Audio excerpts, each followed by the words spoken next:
I believe that I am the best person for the job of President of the United States.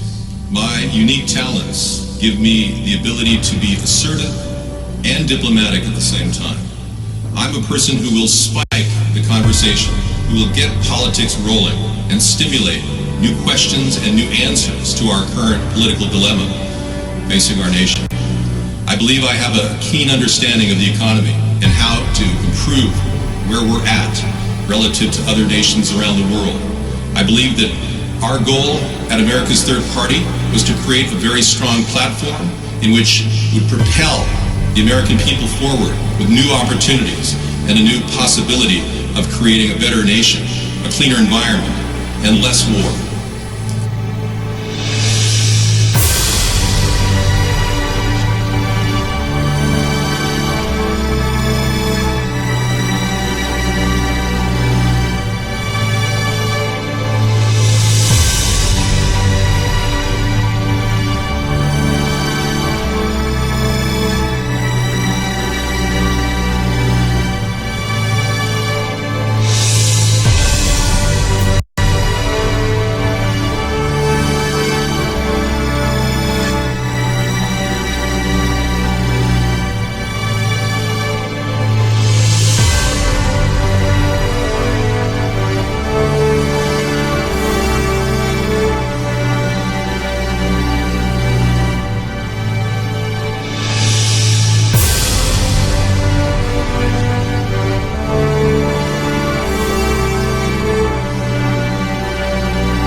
Person for the job of President of the United States.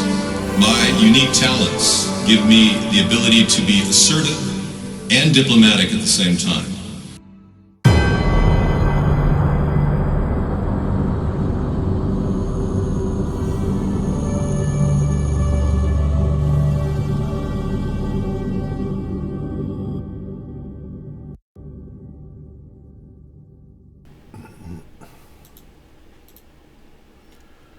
Good evening, everyone. Welcome to the show. We are currently right on pause for the debates. We are ready to go. I'm David Sponheim of AmericasThirdParty.com. We are watching the debates. I was noticing Elizabeth Warren and Beto O'Rourke using their hand signals back and forth as though that was going to make a difference. They're both going like this. And just to keep you posted, Julian Castro actually mispronounced America. He called it Mexico. I'm not kidding. United States of Mexico, he said. So we've got a lot of weird things happening on the left. As you know, I'm a centrist political candidate, and we're building the centrist party in anticipation of a united America, as opposed to a divided country, which is the play of the very elite people who run our two-party system. They want the two parties to be divided. That's why we're hating each other. That's why the media plays into the hatred. That's why Donald is always yelling at the media, and the media is always yelling at Donald. This is all part of almost a theater production. We, however, are real. We're the authentic, real deal, and we're trying to create pathways where we can combine both the left and the right and come together in various ways. I've taken gun control off the table, so you people on the right know full well I will never impose gun control. We're still getting access to the internet here. Staying tuned, it says, hasn't loaded yet. Welcome. Yeah, well, it's created on both sides. It has. And Donald has done a lot of nefarious things with Russia, which would automatically raise red flags left and right. So I see both sides on this issue. I don't see how you couldn't see Donald's relationship with Russia and his bad money deals with all these people that now 29 felony counts on Manafort and Cohen. How can you possibly, and others, how can you possibly not understand that Donald Trump was working with some very dark mobster-like people? I mean, even Cohen himself would probably admit he was a fixer. You know, so hello. You people on the far right have to realize you've got a weird situation. You got a man who's stealing my ideas to get noticed, using them as though they're his own, which they're not, And then you've got people on the right who refuse to even look at anything other than communist thinking, like Beto and Elizabeth Warren and Bernie Sanders. And here I am, a centrist, trying to fabricate a solid plan for America, a public option, which is going to cost no more than $60 a month for everyone. Whereas the Democrats are thinking $7,000 a year for health care. It's not going to happen. Now, China is something I'd like to talk about briefly as we wait for this to get in. Apparently, the archive is not popping up here. We're waiting for the debate. But Hong Kong is definitely way out of control. China is imposing its will on a nation state virtually that should be left alone. And for 50 years, they were supposed to be self-ruled. Why is Beijing now telling them they're going to be ruled in Beijing? So I totally support the protesters and their effort to stand up to the Chinese people, or the Chinese government, I should say. Let's listen into Anderson Pooper for a second. Go ahead, Anderson. What do you have to say? Troops from northern Syria in this way, but that is already in process. So would you send American troops back into northern Syria to prevent an ISIS resurgence and protect our Kurdish allies? I would not have withdrawn the troops, and I would not have drawn the additional 1,000 troops in Iraq, which are in retreat now, being fired on by Assad's people, and the President of the United States saying, if those ISIS folks escape from the prisons they're in, they'll only go to Europe and won't affect us. It has been the most shameful thing that any president has done in modern history. Excuse me. In terms of foreign policy. And the fact of the matter is, I've never seen a time, and I've spent thousands of hours in the Situation Room, I've spent many hours on the ground in those very places, in Syria and in Iraq, and guess what? Our commanders across the board, former and present, are ashamed of what's happening here. What I would do is I would be making it real clear to Assad that, in fact, he's going to have a problem because Turkey is the real problem here. And I would be having a real lockdown conversation with Erdogan and letting him know that he's going to pay a heavy price for what he has done. In other words, you want to have business as usual over and over again for the past 5 years. We get you. Okay, Joe. Well, as you know, folks, the idea of getting out of Syria was mine all along, and Donald was the one that followed up with what I suggested we should do, is cut back rebel support money-wise. Obama gave the rebels $1.16 billion, which they liked. These Kurdish rebels love that money. When Donald looked toward my idea to get out of Syria, I stand behind it. We can do this. Kurdish people should have had defenses in place by now after 5 years. We don't need to be embroiled in war. And I'm with Donald on this, folks, because he took my idea. Let's go to Tulsi. How would you have pulled out troops without the bloodshed we're seeing now? Well, first of all, we've got to understand the reality of the situation there, which is that the slaughter of the Kurds being done by Turkey is yet another negative consequence of the regime change war that we've been waging in Syria. Donald Trump has the blood of the Kurds on his hand, but so do many of the politicians in our country from both parties who have supported this ongoing regime change war in Syria that started in 2011. Along with many in the mainstream media who have been championing and cheerleading this regime change war. Not only that, but New York Times and CNN have also smeared veterans like myself for calling for an end to this regime change war. Just 2 days ago, the New York Times put out an article saying that I'm a Russian asset and an Assad apologist and all these different smears. This morning, a CNN commentator said on national television that I'm an asset of Russia. Completely despicable. As president, I will end these regime change wars by doing two things. Ending the draconian sanctions that are really a modern day siege, the likes of which we are seeing Saudi Arabia wage against Yemen, that have caused tens and thousands of Syrian civilians to die and to starve. And I would make sure that we stop supporting terrorists like Al-Qaeda in Syria, who've been the ground force in this ongoing regime. Yeah, we've heard all this before, Tulsi. We've had 5-7 years of this same dialogue. Thank you. She's repeating the same Democratic push for ratification. Again, Donald was absolutely right for getting us out of there. Let's listen to a real story about Syria right now. The Kurdish YPG are attacking Christians in North Syria. They have shot and killed Assyrian Christian militiamen, assassinated Assyrian leaders, and bombed Assyrian restaurants. And just like ISIS, the Kurdish YPG use child soldiers. The media prefers to show you only their use of female fighters. Some of these kids have died in combat, and this March, 2 primary school girls were kidnapped by YPG and forced to enlist. When their parents protested, they were beaten up. Wow.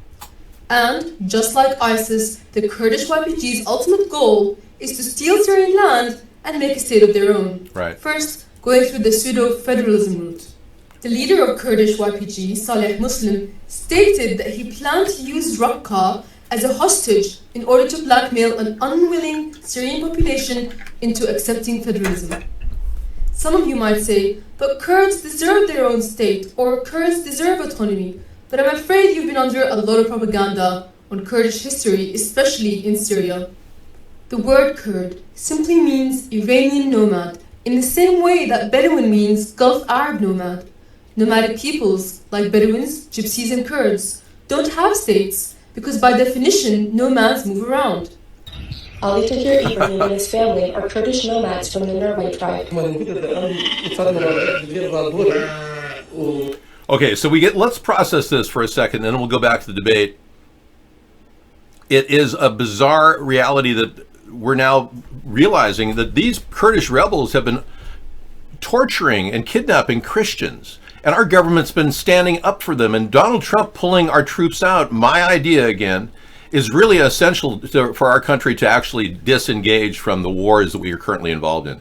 Hey, it's not easy, but we're not going to solve the problems in Syria or in Afghanistan or in Iraq, for that matter, by maintaining our troop strength there. That's absurd. We're at 15 years, we're going on 12 years into this engagement with Gulf War I and II. It's just ridiculous. Thank you.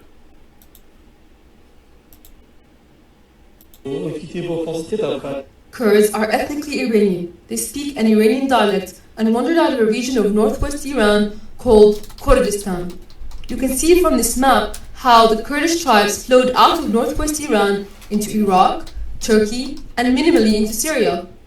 This is why Kurdish people are divided between 4 nations. They wandered into them, not because a historic place called Kurdistan was divided by Sykes-Picot. There has never been a Kurdistan or Kurdish civilization in history, no artifact of it. The areas of Turkey that the PKK Kurds claims their ancestral home used to be Armenia before the Armenian genocide. And Syria is the birthplace of civilization. Okay, I'd like to invite our Twitch viewers who are watching our Periscope feed. So if you want to say something on Periscope, you can say something on Periscope and be seen on our Twitch feed. That's kind of a cool little add-on. We're doing that Twitch on the side because it was taking up too much bandwidth and cache space on my computer. So if you want to catch our Twitch show and also go into Periscope and type something, you'll be seen on Twitch. You have a friend who was anti-gay, but after he started eating tofu, he turned gay. Good point, Zenatril. It's the esters in the soy product that constantly trigger the male psyche to think that other males are attractive. Yeah, if you're suffering from a homosexual response pattern thinking, you're probably eating too much tofu. Moving on, soy is dangerous. Genetically modified soy is really dangerous. I don't eat it myself. I won't even eat soy in general. But you eat soybean related when you eat mayonnaise, for instance. Okay, we're going to go back to the debates now and see what everybody else is talking about. I don't want to interrupt you with... There's a huge clash in the Catalan pro-independence protesters and police at the Barcelona airport right now.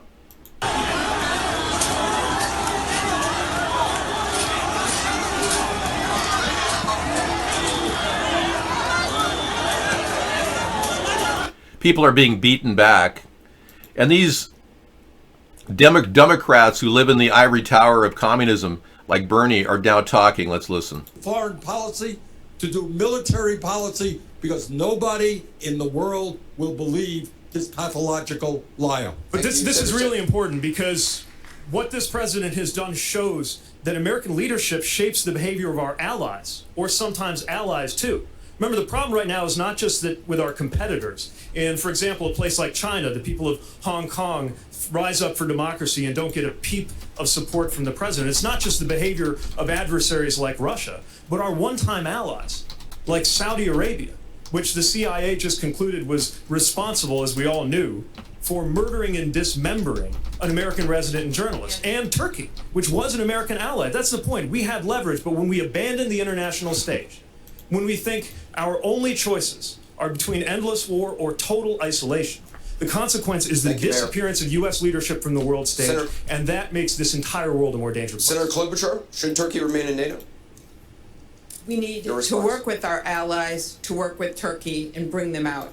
This is an outrageous thing that happened here, and I think we need to talk about this not only in terms of the horror of what happened here with Turkey, but the fact that our president blew it, and now he's too proud to say it. And what do we do now? We continue that humanitarian aid, but then we work with our allies to say, come back, Turkey, and stop this, because what Mayor Pete has just said is true. Think about our other allies, Israel. How do they feel right now? Donald Trump is not true to his word when they are a beacon of democracy in the Mideast. Think about our allies in Europe. Okay, let's not be too Zionist here. You know, this is getting a little too thick. I'm not a Zionist. Biden is. The Democratic Party are all sucking off AIPAC. But let's not suck off of Israel's tit. Let's not do the work of Israel over in Syria. That's what these Democrats are doing. New World Order puppets is what they are. Go ahead, Anderson. We can still be trusted? That's a great question, Anderson, because the Commander-in-Chief of the United States of America has as one of her greatest priorities and responsibilities to concern herself with the security of our nation and homeland. I serve on the Senate Intelligence Committee. I have, over a period of time, received classified information about the threats to our security and hotspots around the world. What has happened in Syria is yet again Donald Trump selling folks out. And in this case, he sold out the Kurds, who, yes, fought with us, and thousands died. Oh, come on. These Kurds have been imprisoning innocent Christians. And like this woman said earlier, the Kurds are just nomads. They've always been nomads, and they're trying to develop a country within a country. There's no evidence that we even fairly breached the border of Syria. We violated their sovereign space when we entered there. So pulling out of Syria is actually stopping an illegal action against the Syrian government. These people who are Democrats are simply following the New World Order's direction. They simply want us to do the wars overseas. And you know something? I am thrilled that Donald Trump took my idea and ran with it. Let's listen to Julian. I want to get out of Syria too, folks. So that people trust us again. I also want people to think the folks this week that saw those images of ISIS prisoners running free, to think about how absurd it is that this president is caging kids on the border and effectively letting ISIS prisoners run free. He has made a tremendous mistake, a total disaster there in Syria. And just to connect the dots for a second, if you're Kim Jong-un, for instance, why in the world would you believe anything that this president says to contain your nuclear weapons program when he tore up an Iran nuclear agreement that we just signed 4 years ago, which was the strongest agreement to contain Iran's nuclear weapons program, and now he's abandoned the very people that we gave our word to? I would make sure that we work with our allies to pressure Syria to stop the aggression. I don't believe Iran is our ally, sir, so I don't care if we blow. I wanted to rip up the treaty. I was the one that said we should never have signed that treaty, so I'm more than willing to back that position as well. A treaty with Iran is a deal with the devil. As we're seeing right now in northern Syria, what specifically would you do as president to check Vladimir Putin's power on the world stage? So first of all, understand that this president is turning the moral leadership of this country into a dumpster fire. We literally have great generals like Mattis, who said on the world stage, the United States of America, there can be no better friend than the United States of America and no greater enemy than the United States of America. This president has... Huh? Is this guy like a wind-up doll or something? What's going on with him? Is he on like double doses of Ritalin? I know Big Toe is going like this. Everybody in the Democratic Party is using their arm. And it's almost like I think the whole group should be doing Pilates right now. This would be one of them. over and over again, Pilates. You'll notice that this is a very histrionic group who uses their hands to grab attention. So if you're going to try to beat them at their game, you're going to have to be going all over the place. It's like, hey, wait a second, I got news for you. Pool aerobics, yeah. Let's listen to this guy who just mispronounced America and called it Mexico. And you heard him.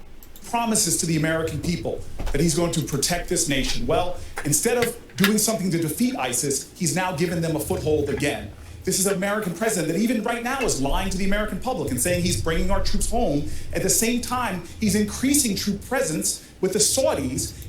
How can you claim that I sound gay when you listen to this guy? It's like, okay, Julian. Less safe. He is partnering more with Putin than he is with Merkel and Macron. And as President of the United States, I will stop this and restore American integrity abroad. Thank you, Senator. Vice President. I think maybe, it doesn't make me any better or worse, but maybe the only person who spent extensive time alone with Putin as well as with Erdogan. And Erdogan understands that, you talk about should he stay in or out of NATO. He understands that he's out of NATO, he's in real trouble. But the fact of the matter is we have been unwilling in this administration because we have an erratic, crazy president who knows not a damn thing about foreign policy and operates out of fear for his own reelection. Think what's happened. The fact of the matter is you have Russia influencing and trying to break up NATO. What does the president do? He says, I believe Vladimir Putin. I believe Vladimir Putin. I don't believe our intelligence community. Just Vladimir Putin. No, I'm not. No. But here's the deal. Think what that did. He turns around and he questions whether or not he'll keep the sacred commitment of Article 5 for the NATO members. If he is reelected, I promise you, there will be no NATO. Our security will be vastly underrated. We will be in real trouble. Oh, come on. You think that NATO is going to dissolve because Trump would be reelected? I mean, Trump is definitely helping Putin on NATO. I assure you. Yeah, and by the way, I don't get images, Mad Dog. They want me to sign up in order to get them now. What is happening in Iraq is in Afghanistan, as well as all the way over to Syria. We have ISIS that's going to come here. They are going to, in fact, damage the United States of America. That's why we got involved in the first. Oh, come on. Fight the war over there. That the fear-mongering the Democrats do, they're all pro-war. Look at this. Adolf Hitler having a speed episode, totally jonesing on extra speed. You know, he mainlined methamphetamines. Hitler did. Look at this. And speaking of people like Hitler, let's listen into Beto O'Rourke now, who openly wrote a story about killing children. Russia accountable for invading the world's greatest democracy. And being able to do it, thanks to Donald Trump, functionally with impunity so far, so much so that they are invading this democracy right now as we speak, still at the invitation of this president. So if there are not consequences, we will continue to see this problem going forward. But in addition, y además, to answer the previous question that you asked, how do we stand up to Russia on the global stage? We do that by renewing our alliances and our friendships. That is what makes America stronger. There isn't enough money in this country. There aren't enough service members as brave and courageous as they are to do everything that we want to accomplish militarily around the world. And the Kurds are case in point. In fact, because we turned our backs on them, those Kurds who fought for us in Syria, helped to defeat ISIS, not just for themselves, but for the United States of America, it makes it more likely that we will have to send another generation of service members to fight those battles there.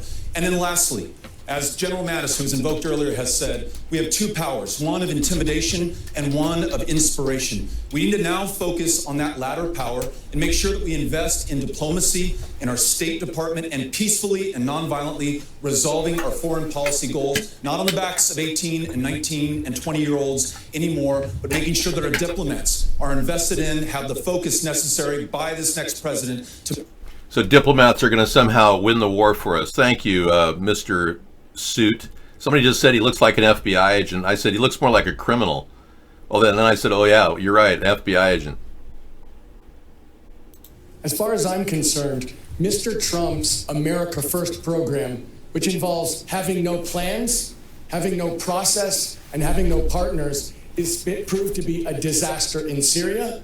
It's proved to be a disaster in terms of our response to Russia's attacking our democracy. And more than that, when we look at the problems around the world, the idea that the United States is going to act unilaterally against a country without the support of our traditional allies makes absolutely no sense. Let's go to the most important international problem that we're facing, which no one has brought up, which is climate. We can't solve the climate. No one has brought up. That's all you Democrats talk about is the climate, yet not one of you people ever discuss the chemtrails that are being dumped on our heads. You call people whack jobs when they say there are chemicals being dumped on our heads. Every single time we talk about the climate being affected by willful control of our weather through geoengineering, you people call us whack jobs.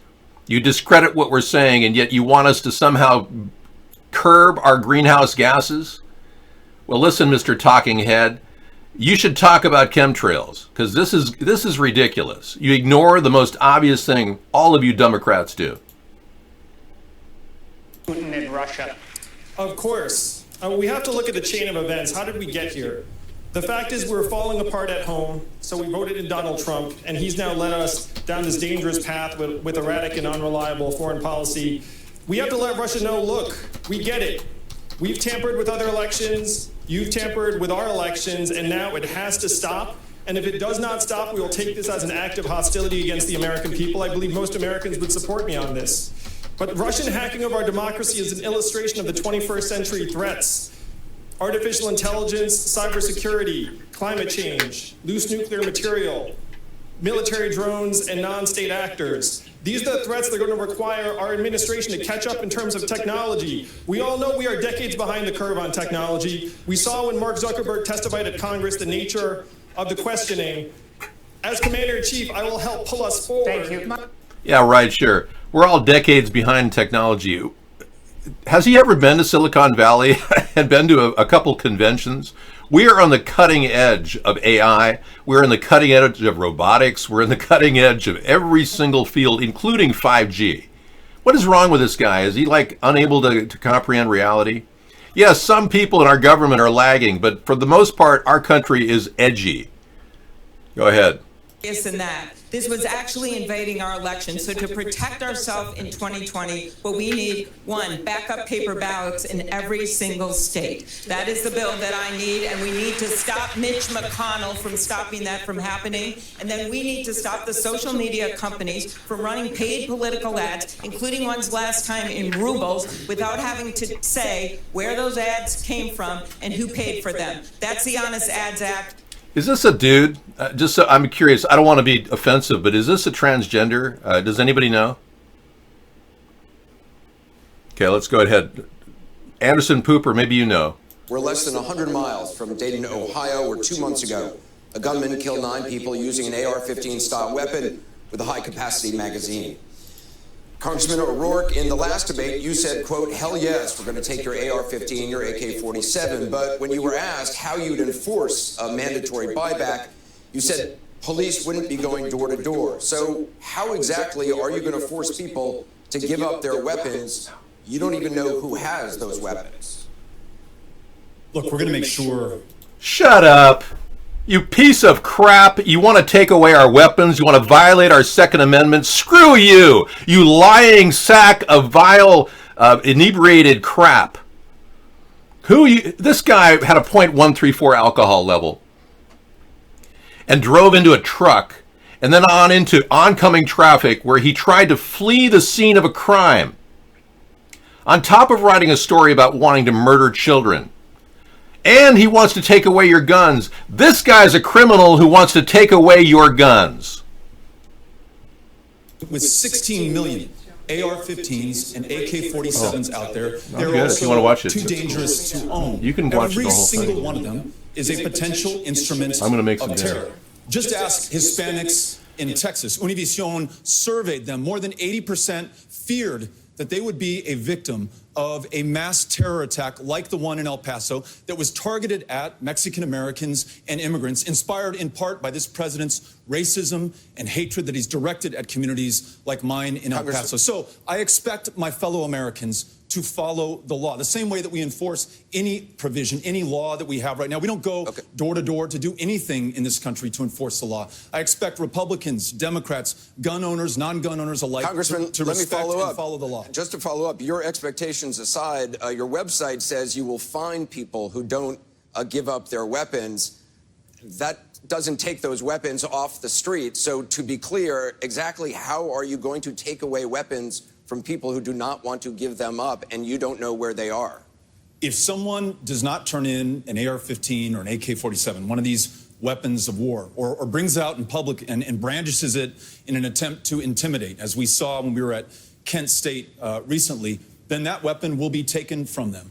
If they persist, there will be other consequences from law enforcement. But the expectation is that Americans will follow the law. I believe in this country. I believe in my fellow Americans. I believe that they will do the right thing. Thank you. Mr. Mayor Buttigieg, just yesterday you referred to mandatory buybacks as confiscation and said that Congressman O'Rourke has been picking a fight to try to stay relevant. Your response on guns? Look, Congressman, you just made it clear that you don't know how this is actually going to take weapons off the streets. If you can develop the plan further, I think we can have a debate about it, but we can't wait.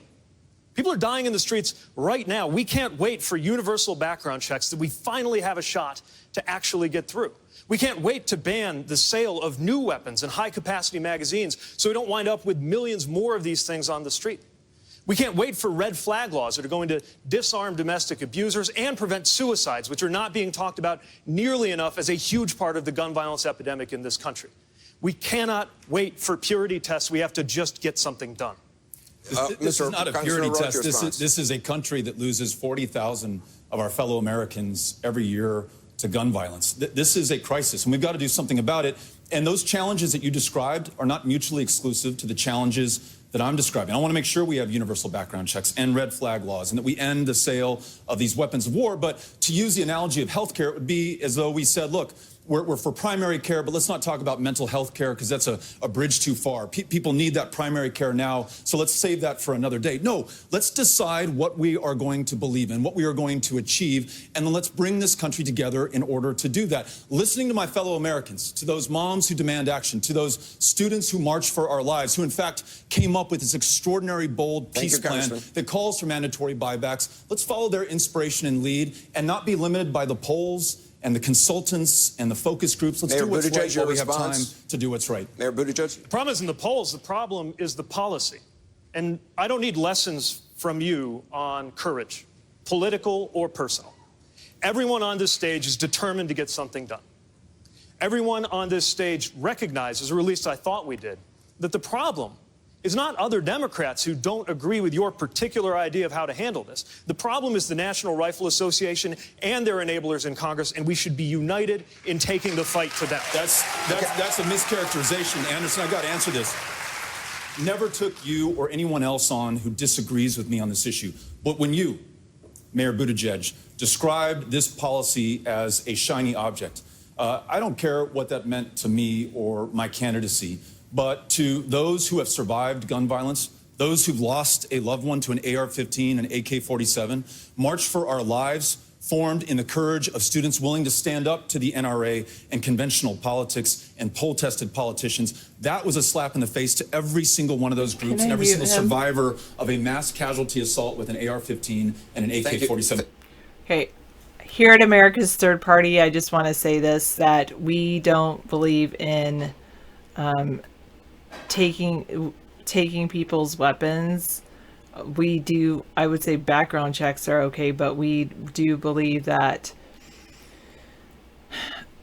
a lot of the things is just an overreaction, and the majority of gun owners use guns responsibly. And I think that there is a really big issue, a slippery slope, if you will, if you start to try to take people's weapons away from them. I really think that we have to consider that, you know, we don't the Second Amendment really exists for a reason.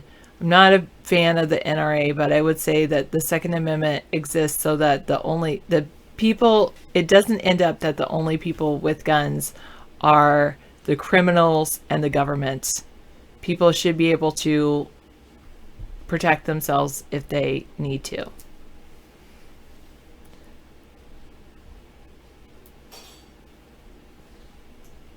And there already are gun laws out there.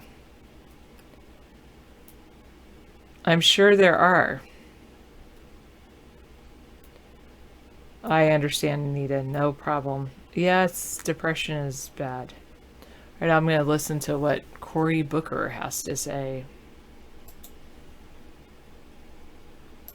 Where we have sent our children to school, the strongest nation on the planet Earth, and said to them, we can't protect you. Thank you, so Senator. in school, we're going to teach you how to hide. There are more duck and cover drills and shelter-in-place drills in America now than fire drills. Thank you, if Senator. I'm president of the United States, I will bring an urgency to this issue and Senator make sure Klobuchar. that we end the scourge of mass violence in our Senator country. Klobuchar, Senator Warren supports a voluntary. Senator Klobuchar, you support a voluntary buyback, if I'm correct, right? What is wrong with a mandatory buyback? Your response. I just keep thinking of how close we are to finally getting something done on this. I'm looking at the mayor of Dayton. I met one of the survivors from that shooting. 30 seconds, 9 people killed. The public is with us on this in a big way. The majority of Trump voters want to see universal background checks right now. The majority of hunters want to see us move forward with gun safety legislation. There are 3 bills right now on Mitch McConnell's desk. The background check bill, my bill to close the boyfriend loophole so domestic abusers don't get guns, the bill to make it easier for police to vet people before they get a gun. That's what we should be focusing on. And I just don't want to screw this up. When I'm president, I do want to bring in an assault weapon ban. And I do want to put a limitation on magazines so what happened in Dayton, Ohio will never happen again. But let's not mess this up with this fight. Senator Warren, you support a voluntary. The issue is when you're mandating, I would have addressed it like this, that when you have our voluntary army works just fine, and people would definitely bring their weapons for a voluntary buyback, but when you mandate something, then there's people that actually, it might increase people to want to go and buy weapons just because they don't want to be told what to do. All right, I'll let this person talk, even though I don't really want to listen to her. Neighborhoods all across this country. It is about suicide. It is about domestic violence. This is not going to be a one and done, that we do one thing or 2 things or 3 things and then we're done. We have to reduce gun violence overall, and the question we have to ask is, why hasn't it happened? You say we're so close. We have been so close. I stood in the United States Senate in 2013 when 54... The big issue that we need to address is actually how to help people's mental health. And I would say that we definitely need to address that. And there's people out there that we need to address that so people are less likely to go out and hurt people. All right. Some people in the chat room thinks America needs a revolution like the Americans did when the British tried invading the U.S. Well, if the government takes all the weapons away, then there would be less likely for a revolution to happen.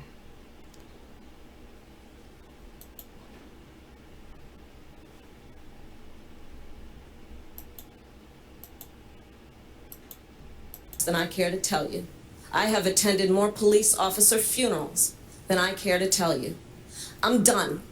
And we need action. And Congress has had years to act and failed because they do not have the courage. When I'm elected, I'll give them 100 days to pull their act together, put a bill on my desk for signature, and if they don't, I will take executive action and put in place a comprehensive background check requirement and ban the importation of assault weapons into our country, because it is time to act. Senator Biden, Vice President Biden, your response. I'm the only one on this stage who has taken on the NRA and beat them twice.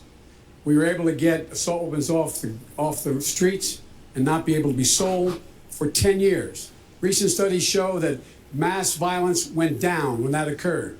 The way to deal with those guns and those AR-15s and assault weapons that are on the street, are not on the street, that people own, is to do what we did with the National Firearms Act as related to machine guns. You must register that weapon. You must register it. When you register it, the likelihood of it being used diminishes exponentially. I'm the only one that got moved to make sure that we could not have a magazine that had more than 10 rounds in it.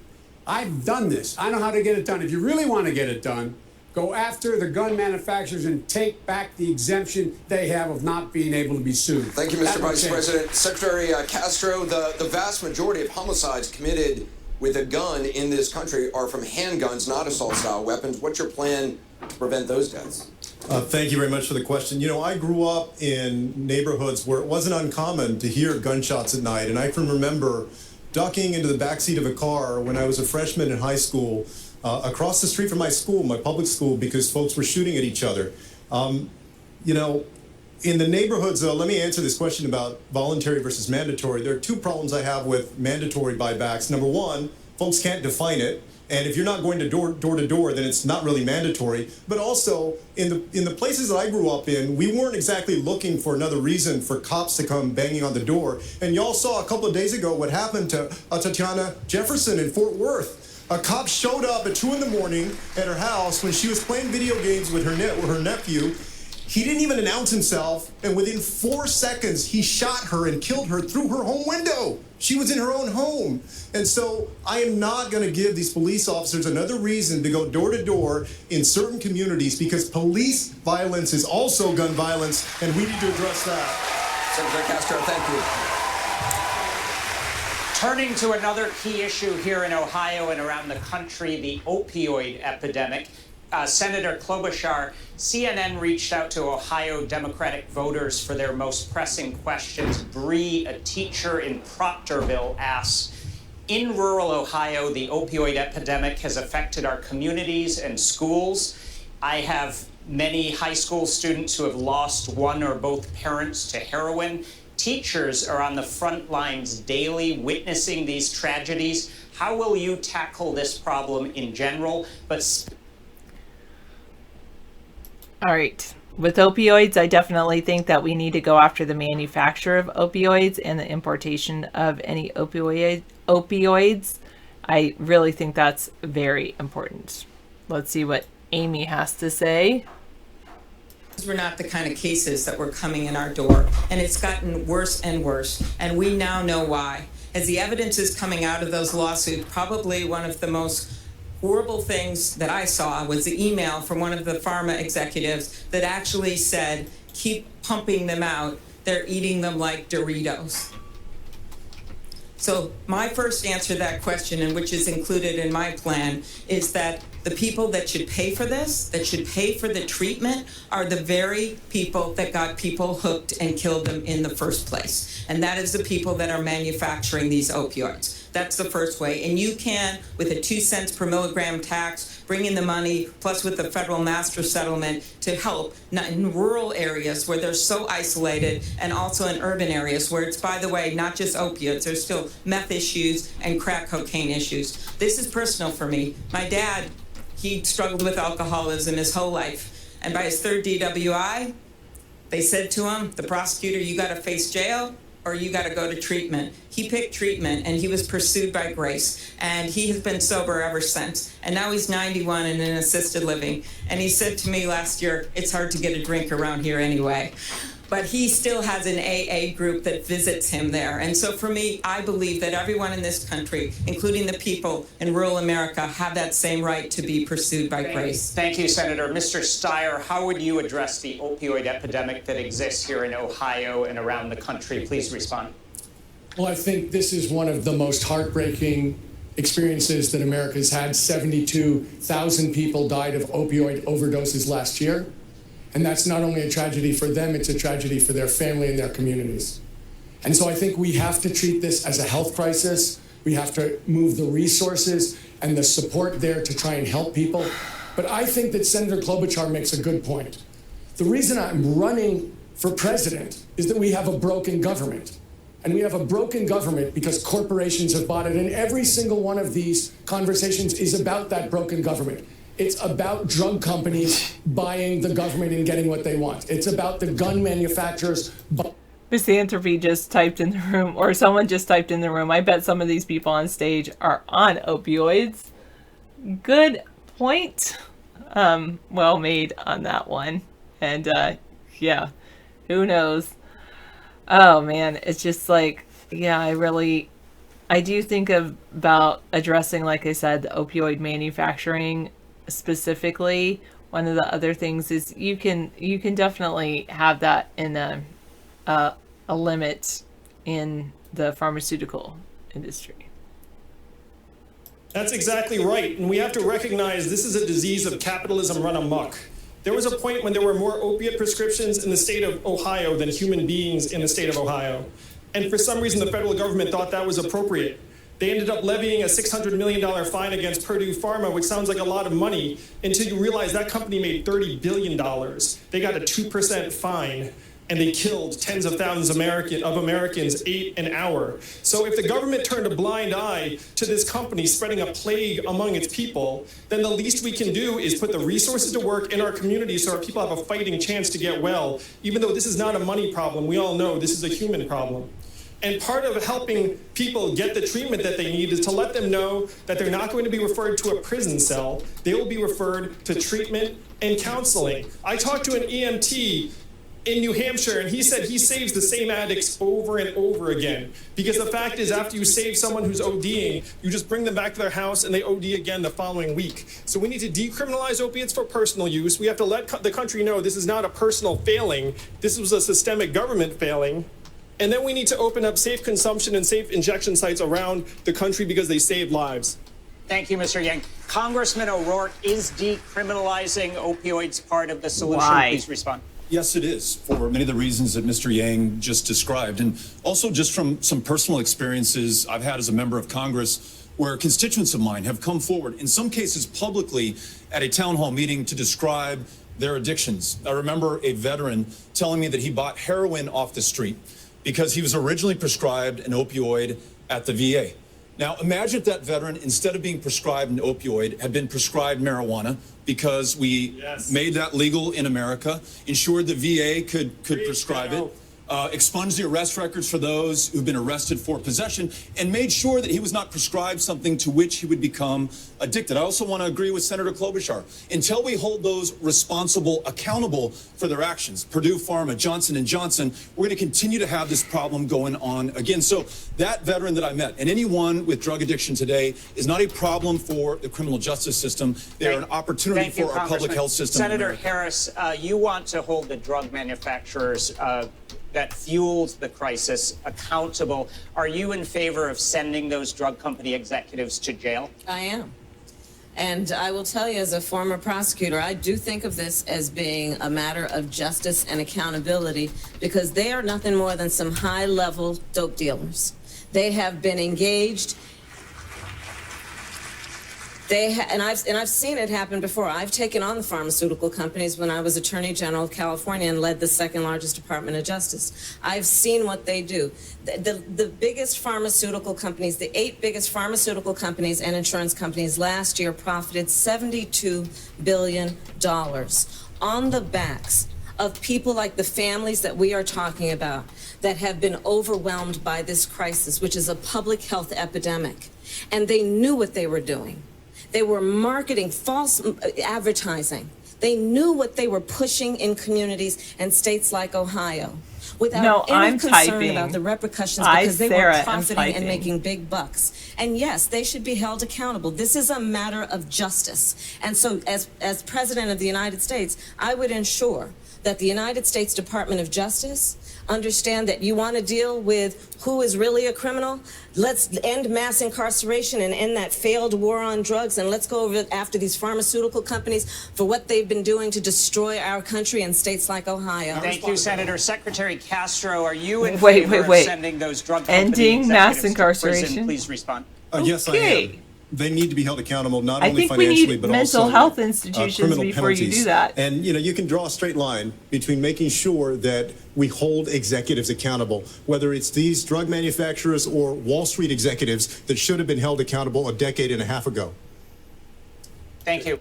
I'm going to say one other thing on that issue is that they closed healthcare facilities, mental health care facilities for people a long time ago. And I believe that we should reopen mental health facilities, meaning like institutionalization if need be, because that's one of the issues is that people that should be institutionalized are the ones that are either in our prison system or on the streets using drugs when they should be in a mental health institution because their mental health is such a problem that it becomes a problem for everyone rather than a problem for those individuals that can be treated medically and with medical counseling as well. That's what I really think. That's another issue with the opioid. I definitely, when she said that she wanted to reduce mass incarceration, just really struck me that you're going to have all of those people that are incarcerated. There's a reason that people are incarcerated. I'm not in favor of incarcerating people if it can be avoided, but there definitely is a reason for incarceration. And if you just let all those people go, then they become on the street, then they become homeless. And oh, by the way, they don't have an address. They can't vote. They can't have a say. So what are you going to do? I mean, then are you going to solve the homeless issue or even address it? I think that needs to be solved before you look at reducing the incarceration issue. Democratic voters that you're up to the stress of the presidency. Well, let me invite you all to a major rally. Yeah, he looks like he's up to the stress of presidents. I don't think so. I definitely think I could do a better job. Oh my goodness. He's just recently had a heart attack. He's definitely I know he's trying to reassure voters, but you can just look at him. I don't even know if he can last 4 months, let alone 4 years. He's not the person for me. And I really don't agree with his policies where he wants to take from the rich and give to the poor. And he just wants to, I'm not a fan. Yes, you're right, 626. Reagan closed all the mental health hospitals. And his wife said that, say no to drugs. It's okay, you don't need mental health, just say no to drugs. Like that worked. Of my age and my experience, with it comes wisdom. We need someone to take office this time around who on day one can stand on the world stage, command the respect of world leaders from Putin to our allies, and know exactly what has to be done to get this country back on track. It is required now more than any time in any of our lifetimes to have someone who has that capacity on day one. Somebody in the room has to have opioids because they're in severe they're not mental health, but they're in severe physical health. When you're talking about prescriptions, and I understand that there's when you need opioids for physical health, that should be definitely under the prescription, under the observation of a doctor, but the doctor should not get kickbacks for prescriptions. That's another thing, I would say. You have your DARE jacket. You won the DARE essay contest. Did you stay off of drugs? Did you ever try it, Planet Fitness? I always wonder about that.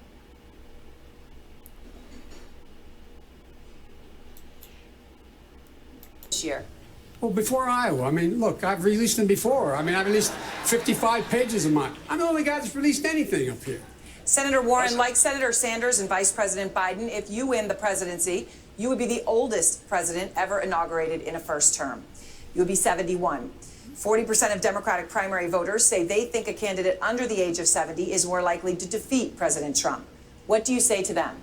Well, I say I will outwork, outorganize, and outlast anyone, and that includes Donald Trump, Mike Pence, or whoever the Republicans get stuck with. Look, the way I see this, the way we're going to win is by addressing head-on what millions of Americans know in their bones, and that is that the wealthy and the well-connected have captured our democracy, and they're making it work for themselves and leaving everyone else behind.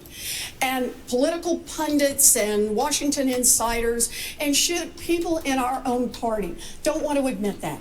They think that running some kind of vague campaign that nibbles around the edges of big problems in this country is a winning strategy.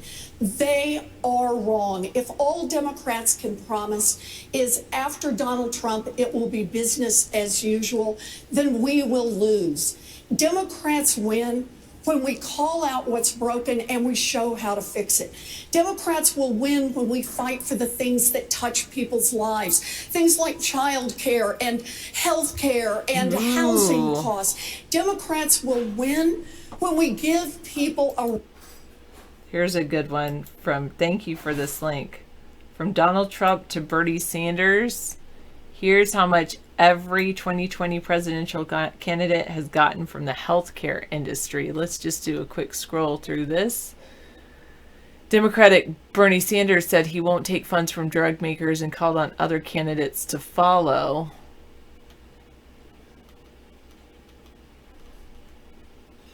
Donald Trump has taken... The healthcare sector has donated more than $5 million to 2020 presidential candidates.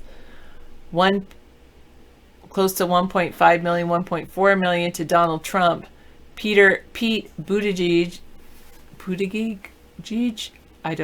is 548,000. Kamala Harris, 517,000. Joe Biden, 456,000. Bernie Sanders, who said he wouldn't take any money, $360,000. Elizabeth Warren, $344,000. Cory Booker, $305,000. Beto O'Rourke, $255,000. Amy Klobuchar, $209,000. Julian Castro, $123,000. David Sponheim, $0. I know what you call him. Thanks for that link.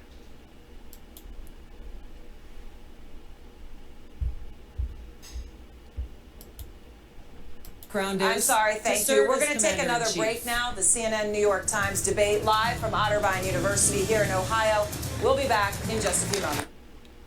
All right, they'll be back in just a few moments. Let me just move this up to the top. Or actually just do that. Okay. All right. This is quite boring. You think you're going to bed. Good. That sounds like a plan for sure. Misanthropy knew Kamala Harris would be near the top. Good night. Yes. Yes, Democrats break things. They break their... Yeah, there's 3 of them at least that are too old, in my opinion, to be president. I don't want to be an ageist. I just think that it's just... It's a very demanding job. I think it's a very demanding job.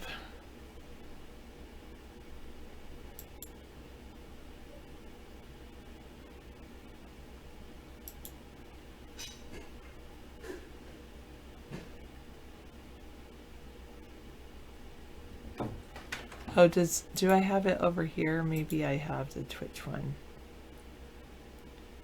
Welcome to the Twitch chat room. Okay. 95% of people vote Democrat or Republican when they vote for presidents. Of the people that vote, you are correct.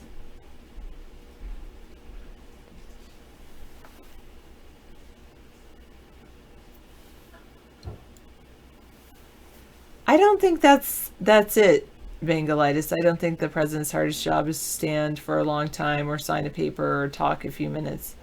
You think everything else is done for them?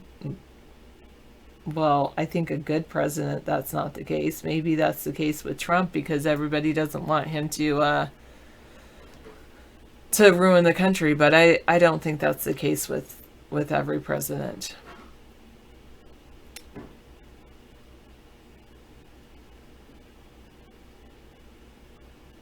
Well, and how many of those are returned? You know, Misanthropy asked, so Sarah was saying earlier, if they deport about 8 million illegals a year, how many are still living here? And how many are those that they deport and they re-enter and deport and re-enter?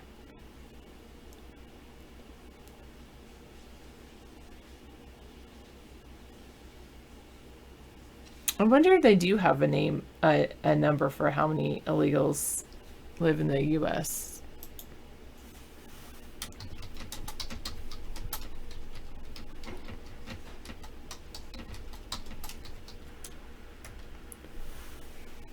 One 11.4 million. There's your answer. 11.4 million are undocumented. That's what Pew estimated the total population to be. 11.1 million in 2014. Approximately 3% of the U.S. population. The Department of Homeland Security estimated that 11.4 million undocumented immigrants live in the United States in January 2012. It could be more now.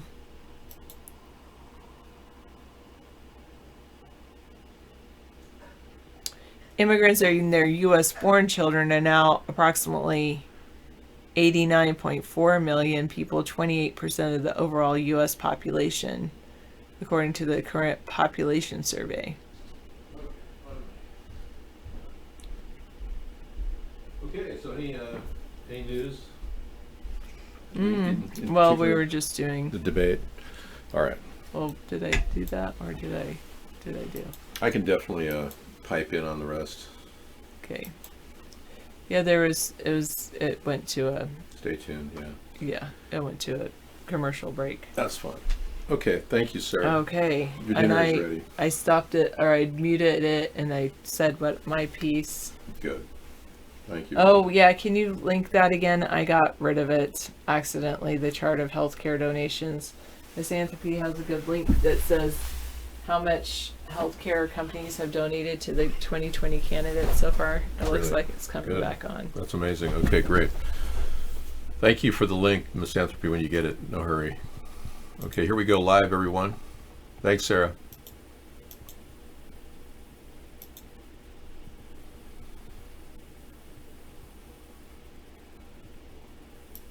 To be broken up. Is she right? Does that need to happen?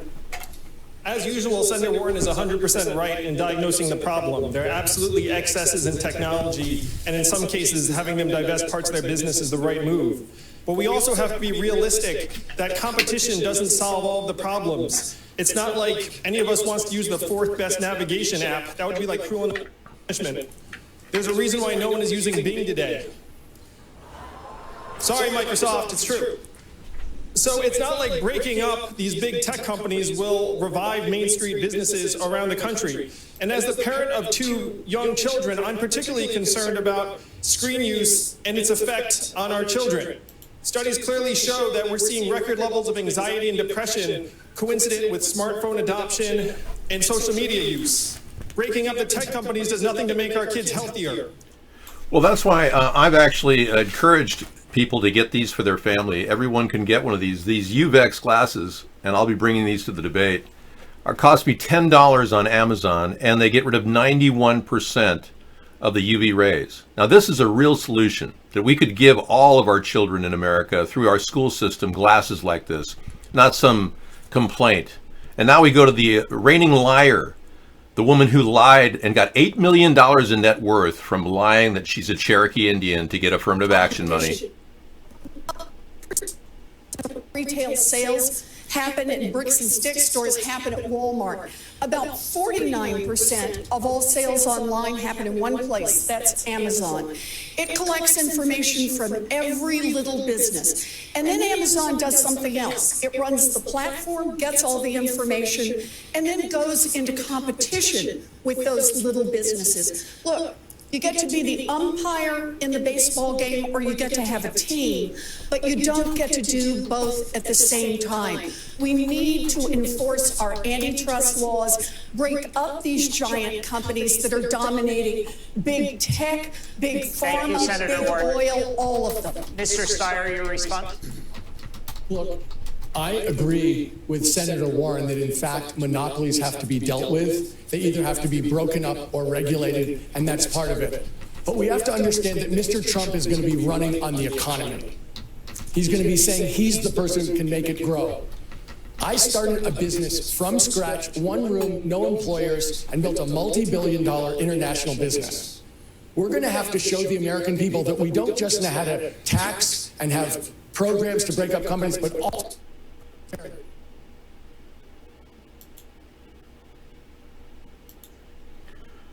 American private sector.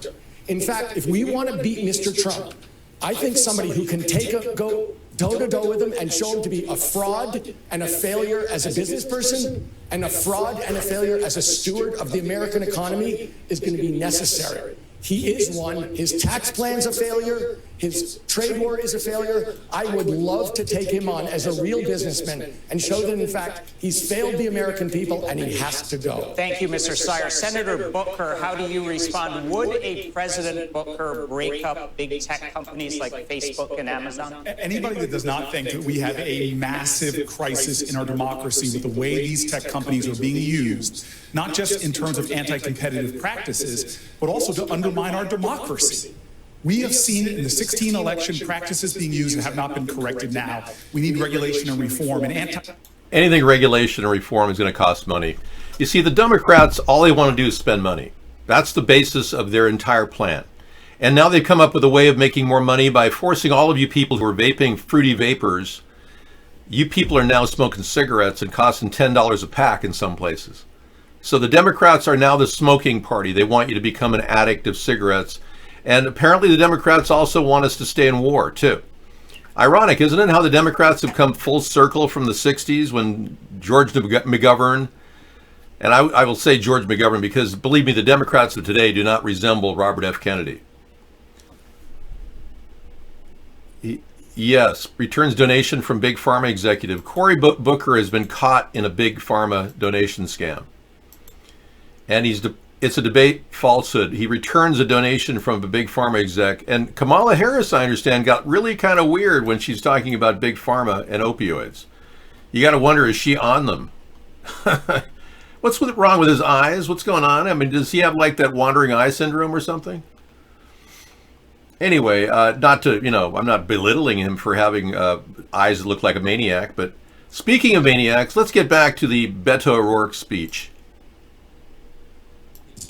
To publish that ad that Senator Warren has rightfully called out that CNN has refused to air because it is untrue and tells lies about the vice president. Treat them like the publisher that they are. That's what I will do as president. And we will be unafraid to break up big businesses if we have to do that. But I don't think it is the role of a president or a candidate for the presidency to specifically call out which companies will be broken up. That's something that Donald Trump has done, in part because he sees enemies in the press and wants to diminish their power. Is not something that we should do. So tough rules of the road, protect your personal information, privacy, and data, and be fearless in the face of these tech giants. Senator Sanders, your response?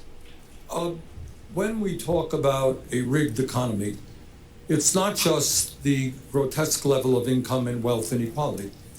It is also the fact that in sector after sector, whether it is Wall Street, where you have 6 banks that have assets equivalent to half of the GDP of the United States, whether it is media, where you have 10 media companies that control about 90% of what the American people see, hear, or read, whether it is agribusiness, where we see merger after merger, which is resulting in the decline of family-based farming in this country. We need a president who has the guts to appoint an attorney general who will take on these huge monopolies. Oh, you're just going to defer to the attorney general? Okay, that's right. Bernie doesn't want to do anything himself. He just wants to defer it.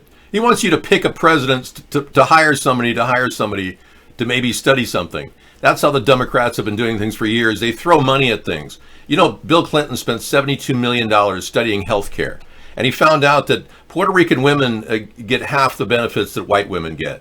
72 million, we found that out. Wow, that's great. Good to know. He is a commie and he bankrupted our country. Now listen to Kamala, who had a breakdown over opioids and was kind of freaking out. President of the United States, and it will attempt to do it again. That's a ridiculous argument he's making. But I do want to also say this. What we're talking about is a grave injustice when rules apply to some but not equally to all, and in particular when the rules that apply to the powerless don't apply to the powerful. And so, Senator Warren, I just want to say that I was surprised to hear that you did not agree with me that on this subject of what should be the rules around corporate responsibility for these big tech companies, when I called on Twitter to suspend Donald Trump's account, that you did not agree, and I would urge you to join me, because here we have Donald Trump, who has 65 million Twitter followers, and is using that platform as the president of the United States to openly intimidate witnesses, to threaten witnesses, to obstruct justice. And he and his account should be taken down. We saw in El Paso that shooter in his manifesto was informed by how Donald Trump uses that platform. And this is a matter of corporate responsibility. Twitter should be held accountable and shut down that site. It is a matter of safety and corporate accountability. Thank you. Senator Warren, you can respond. So, look, I don't just want to push Donald Trump off Twitter. I want to push him out of the White House. That's our job. Join me in saying that his Twitter account should be shut down. Let's figure out. I'd like to join Kamala in asking the Democrats to shut, Donald Trump's Twitter feed down. And watch Donald Trump use the First Amendment, which the Democrats don't even understand what that means, to fight back and say, you can't take my Twitter away. You can't stop my Twitter. It's my Twitter. You can't stop it. I have freedom of speech. I can only imagine how that would go for the Democrats. What is wrong with these people? I thought about it. Maybe the president shouldn't be tweeting. But, I really believe that at this point, we've got one of the most prolific tweeting presidents in history. Let's just let him roll. And let's keep that thing open for presidents to communicate that way. I'm beginning to like the idea. It's growing on me. Expect that these are the people who are actually finally going to enforce the laws. We need campaign finance, rules, Thank you, Senator. Her talking about people enforcing laws? Come on, seriously. She literally cheated affirmative action laws, perjured herself, needs to go to jail for 5 years for lying to the American people, and now has a net worth of $8 million. Fraud doesn't have any statute of limitations, and this woman's going to jail. When I become president, she's going to jail. Mark my words. As far as Kamala is concerned, I don't know what her deal is. Her parents need to, let her smoke pot around the house. Oh, Kamala's coming over. She's just smoking a joint in the back. Just deal with it. She's your family. Love your daughter. But Kamala did lie about being bussed. She wasn't bussed as a child. She was rich. I know. She's trying to be feisty. Look at these two women go for it. Shut down that account. Is that if we're going to talk seriously about breaking up big tech, then we should ask if people are taking money from the big tech executives. If we're going to talk seriously about breaking up big drug companies, we should ask if people are financing their campaigns by taking money from big drug executives. What a hypocritical joke. This woman took money from your tax dollars to become a Cherokee Indian studying special interest studies of the Native Americans and then going on to get her degree and becoming a minority teacher. Does she look like a minority to you? Oh my God. And of all the people to enforce the laws, this is the woman screaming about her. And what's going on here? Is this a dress up for some dude? We got more competition there, the prices went down in a big way in the long distance market. Well, right now we have another Gilded Age going on, and I am the lead Democrat on the Antitrust Committee. I have the lead legislation, which means, one, changing the standard so we can do a better job of doing just what we've been talking about here, is breaking down some of this consolidation, and also making sure that the enforcers have the resources to take them on because they're so overwhelmed. But the issue here is this. Start talking about this as a pro-competition issue. This used to be a Republican and Democratic issue because America, our founding fathers, actually wanted to have less consolidation. We were a place of entrepreneurship. We are seeing a startup slump in this country, and this means everything from tech on down. Yeah, I think that we're on the right track in terms of updating how we look at monopolistic practices and setting, as Congressman O'Rourke said, rules for the road. I think we should start busting monopolies. I'm actually very in favor of busting monopolies like Amazon and Google, and even taking on Facebook. I believe that their argument that they're safer with these things all under one roof, it's easier for Russia to tap into the connection between Cambridge Analytica and Facebook than it is to contact 15 vendors and try to control the election. Divestiture of our technology companies is perhaps the best way to prevent a Russian involvement in our election. They argue that, no, it's better to keep everything under the same roof. I don't think so. So busting up monopolies is definitely high on my list. Hey, I can't take more of this. I'm starting to get vomitous. So yeah, if Sarah wants to spend some more time in here, did you have any dinner? Almost. Let me finish up my dinner. No, why don't you take your time? I can do this and I can listen, but it's just so disturbing to listen to these liars. The law, like many others, is being challenged in the courts and has not yet taken effect. Senator Harris, if states prevail on restricting abortion, what's your plan to stop them? My plan is as follows. For any state that passes a law that violates the Constitution, and in particular Roe v. Wade, our Department of Justice will review that law to determine if it is compliant with Roe v. Wade and the Constitution, and if it is not, that law will not go into effect. That's called preclearance.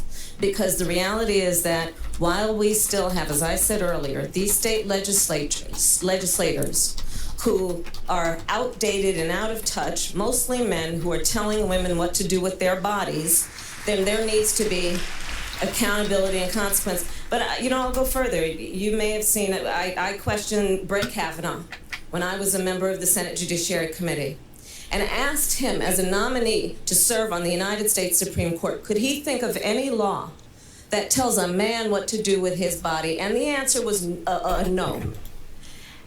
The reality of it is, this is still a fundamental issue of justice for women in America. Women have been given the responsibility to perpetuate the human species. Our bodies were created to do that. And it does not give any other person the right to tell a woman what to do with that body. It is her body, it is her right, it is her decision. Senator Harris, thank you. Senator Klobuchar, what would you do to stop states from prevailing? Your response. I would codify Roe v. Wade and make it the law of the land.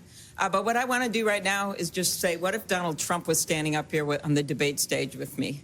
You know what I would say to him? I said, you said you wanted to do this in your race for president. You actually said that you wanted to put women in jail. Then you tried to dial it back, and you said you wanted to put doctors in jail. That is exactly what the Alabama law is. It put doctors in jail for 99 years. You, Donald Trump, are not on the side of women.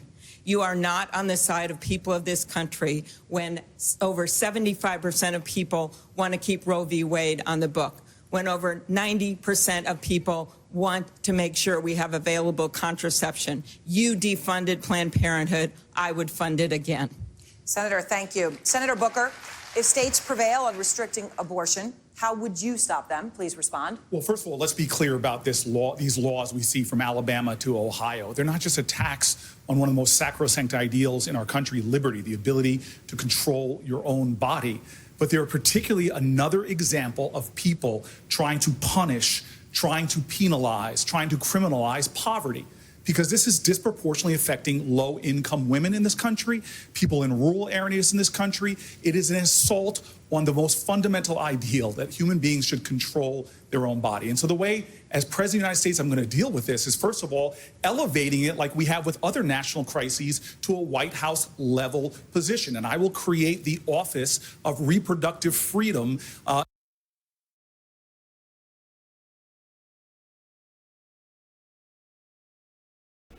I would encourage anyone who's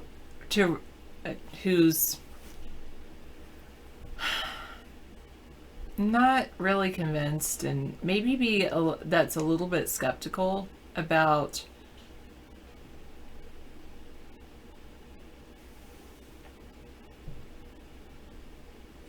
reproduction choices to definitely listen or read Melinda Gates's most recent book, Lift. It's a powerful book. I really enjoyed it. That you're referring to can often lead to a dangerous place, as we've seen them as they're passed in other countries, where a woman who has a miscarriage past that 6 weeks could be imprisoned because abortion would be illegal at that point. I do, however, think that there should be some restrictions in place. I support codifying Roe v. Wade while making sure that during the third trimester, abortion is not an option unless the life or severe health consequences of a woman are at risk. Thank you very much. The Supreme Court is currently made up of 5 Republican-appointed justices and 4 appointed by Democrats. The court just announced it will hear arguments in a case challenging some abortion rights. Vice President Biden, the Constitution does not specify the number of justices that serve on the Supreme Court. If Roe v. Wade is overturned on your watch and you can't pass legislation in Congress, would you seek to add justices to the Supreme Court to protect women's reproductive rights? I would not get into court packing. We had 3 justices. Next time around, we lose control. They had 3 justices. We began to lose any credibility for the court has at all. I want to point out that the justices I've supported, when I defeated Robert Bork, and I say when I defeated Robert Bork, I made sure we guaranteed a woman's right to choose for a better part of a generation. I would make sure that we move and insist that we codify Roe v. Wade. The public is already there. Things have changed. And I would go out and I would campaign against those people in the state of Ohio, Alabama, et cetera, who in fact are throwing up this barrier. Reproductive rights are a constitutional right. And in fact, every woman should have that right. And so I would not pack the court. What I would do is make sure that the people that I recommended for the court, from Ruth Bader Ginsburg to Elena Kagan, who used to work for me, to others, that they in fact support the right of privacy, on which the entire notion of a woman's right to choose is based. And that's what I would do. No one would get on the court. And by the way, if in fact at the end of this, beginning next year, if in fact one of the justices steps down, God forbid, in fact, I would make sure that we would do exactly what McConnell did last time out. We would not allow any hearing to be held. Thank you, Mr. for Vice a new President. justice. Mayor Buttigieg, you have discussed expanding the court from 9 to 15 justices. What's your response to the Vice President? That's right. When I proposed reforming the Supreme Court, some folks said that was too bold to even contemplate. Now, I'm not talking about packing the court just with people who agree with me, although I certainly will appoint people who share my values. For example, the idea that women's reproductive freedom is an American right. What I'm talking about is reforms that will depoliticize the court. We can't go on like this, where every single time there is a vacancy, we have this apocalyptic ideological firefight over what to do next. Now, one way to fix this would be to have a 15-member court where 5 of the members can only be appointed by unanimous agreement of the other 10. Smarter legal minds than mine are discussing this in the Yale Law Journal and how this could be done without a constitutional amendment. But the point is that not everybody arrives on a partisan basis. There are other reforms that we could consider, from term limits. Don't forget, justices used to just retire like everybody else, to a rotation off the appellate bench. Thank you. I'm not wedded to a particular solution, but I am committed to establishing a Thank you, commission Mayor on day Buttigieg. one that will propose reforms to depoliticize the Supreme Court, because we can't Thank go you on very like this. much, Mayor Buttigieg. Secretary Castro, he's talking about making the court bigger. Your response, is it a good idea? I don't think it is. I wouldn't pack the court. I think the plan that Mayor Pete mentioned is an interesting one, but I actually believe if we were selecting from one of those things, that the smarter move might be to look at term limits or having people cycle off from the appellate courts so that you would have a replenishment of perspective. I would also make sure that I appoint as president people who respect the precedent of Roe versus Wade, that we codify Roe versus Wade, and that we do away with things like the Hyde Amendment, because you shouldn't only be able to have reproductive freedom if you have money. We have to think about people who do not, people who are poor. And we have to concern ourselves not only with reproductive freedom, but also reproductive justice, and invest in the ability of every woman to be able to make a choice and to be able to have her health care needs met. Senator Warren, would you consider adding more justices to the Supreme Court to protect Roe v. Wade? Your response? I think there are a number of options. I think, as Mayor Buttigieg said, there are many different ways. People are talking about different options, and I think we may have to talk about them. But on Roe versus Wade, can we just pause for a minute here? I lived in an America where abortion was illegal, and rich women still got abortions because they could travel, they could go to places where it was legal. What we're talking about now is that the people who are denied access to abortion are the poor, are the young, are 14-year-olds who were molested by a family member. And we now have support across this country. 3 out of 4 Americans believe in the rule of Roe versus Wade. When you've got 3 out of 4 Americans supporting it, we should be able to get that passed through Congress. We Senator, should not thank you. leave this to the Supreme Court. We should do it through democracy because we can. Thank you very much, Senator. As some of you have indicated, the differences between all of you on this stage are tiny compared to the differences between you and President Trump. There are, however, fundamental differences between many of you on this stage. Vice President Biden, just on either side of you, Senator Warren is calling for big structural change. Senator Sanders is calling for a political revolution. Will their visions attract the kind of voters that the Democrats need to beat Donald Trump? Well, I think their vision is attracting a lot of people. And I think a lot of what they have to say is really important. But, Senator Warren said we can't be running any vague campaigns. We got to level with people. We've got to level with people and tell them exactly what we're going to do, how we're going to get it done. These three? I'm going to say something that is probably going to offend some people here, but I don't know I'm if the they'll only one on last the 4 stage that's got years. anything really big done, from the Violence Against Women Act to making sure that we pass the Affordable Care Act, to be in a position where we, in fact, took almost a Sanders, $90 billion Biden, act that kept us Warren, from I going think into they're a all just depression, too old to be president. making us in a, put I us in a don't want to position be where an I was ageist, able but to end, I really able to end They are the too issue old, of yeah. gun We need a sales younger in terms of mindset. assault weapons. And so the question is, who is best prepared? We all have good ideas. The question is, who's going to be able to get it done? How can you get it done? And I'm not suggesting they can't, but I'm suggesting that that's what we should look at. And part of that requires you not being vague. Tell people what it's going to cost, how you're going to do it, and I got a better idea. Let's not do it, and it will save people a lot of money. What do you say? Are you good? Yeah, I'm good. I feel better now. Thank you for letting me have my dinner. I'm not a potato person. No, but I made it for another lunch if you want, or I'll have it for lunch. It's in there. Great. Potato fan. Yeah, okay. Well, thank you. I'm a sweet potato fan. Well, that's nice. I love non-GMO potatoes. They grow it naturally out here. Well, it's out there. It has chicken, and I'll eat it for lunch. Yeah, time to bring back Hillary to lose again. Good point.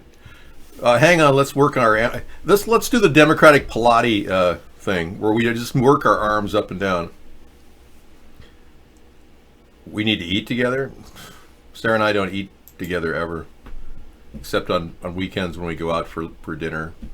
We eat together.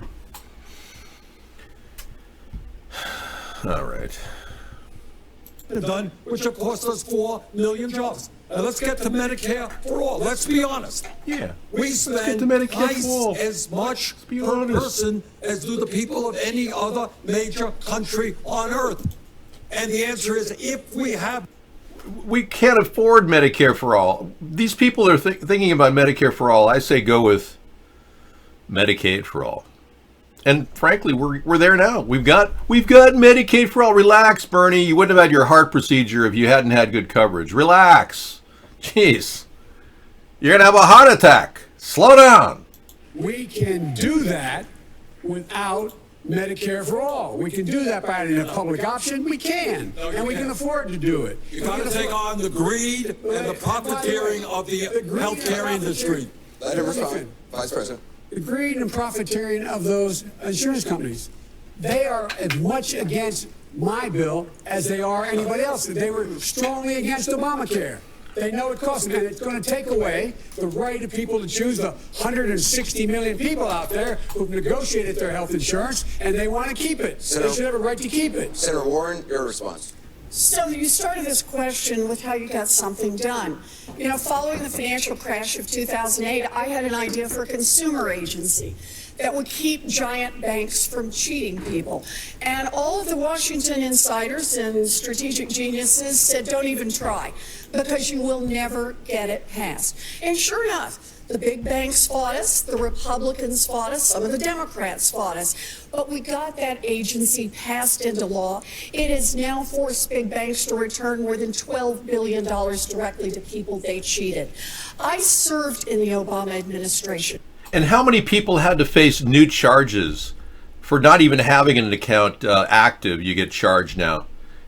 Talk about overdraft charges. They skyrocketed after the Dodd-Frank bill. I mean, ma'am, you haven't helped at all. You cost our government more money, and you haven't paid us back. You owe the Cherokee Indians $8 million. It's the great job she did. And I went on the floor and got you votes. I got votes for that bill. I convinced people to vote for it. So let's get those things straight, too. You got it, Joe. Senator Warren, do you want to respond? I am deeply grateful to President Obama for giving me a free education and making sure that all the Cherokee Indians get a free education just like me. To every single person who fought for it and who helped pass it into law. But understand... You did a hell of a job of your job. Thank you. But understand this. It was a dream big, fight hard. People told me, go for something little. Go for something small. Go for something that the big corporations will be able to accept. I said, no, let's go for an agency that will make structural change in our economy. And Senator, President Obama said, an agency to, we don't need another agency. We need to have a lesser spending, okay? Look at the way that Hitler is tweaking here. He's on crystal methadone. Check this out. He's tweaking on, wait a second. Here's Mr. Buttplug. Let's go to him. Witness like this, I could pay for college for everybody. We need to move past what has been consuming this whole political space for as long as I've been alive. We're being offered a false choice. I don't agree with the Vice President that Trump is an aberration. I don't agree that there's any such thing as back to normal. Because here in the industrial Midwest, definitely where I live, normal didn't work. That's part of how we got here. That's part of how a guy like Donald Trump managed to get within cheating distance of the Oval Office in the first place. But I also don't agree with Senator Warren that the only way forward is infinite partisan combat. Yes, we have to fight. Absolutely, we have to fight for the big changes at hand. But it's going to take more than fighting. Once again, I want to take you back to that day after Trump has stopped being president. Think about what the president can do to unify a new American majority for some of the boldest things we've attempted in my lifetime. Medicare for all who want it. Oh, give me a break. Something done on immigration for the first time since... We can't afford that, and we aren't getting anything done with you Democrats about immigration. You haven't even dealt with a wall. We need that wall like yesterday, and Trump, when he stole the idea of the wall, was much better for our nation on immigration. But I need to be tougher on Muslims who are engaged in Sharia law in cities like Dearborn, Michigan, or Ilhan Omar, who married her brother, a homosexual brother, in order to make him a U.S. citizen. We need to prosecute these people, and these Democrats haven't done that. Now, we will feature the Republican national debate, but it'll be Donald Trump debating himself, pretty much. Retardicans have a right to have a debate, too, just like the Democrats. Yeah, you heard about her marrying her brother. Well, how come Trump hasn't prosecuted Ilhan Omar? Ask yourself that. Bill Bachman. I read that. I won that district 3 times. Rural districts that border Iowa and North and South Dakota. And I do it by going not just where it's comfortable, but where it's uncomfortable. And that is why I have been in Pennsylvania. Nobody likes you, not even your own campaign staff. Why are you even in the race? And what's with all the arm movements? Everybody's doing this, and pointing the finger. I just want to talk calmly without having to gesticulate. Yeah, Donald Trump is too busy golfing. I can't listen to this woman, this bold-faced liar, who last week lied about being pregnant, losing her job. They found out that wasn't true. She wanted everyone to think that she was once a mother. I'm sure her children want it. Yeah.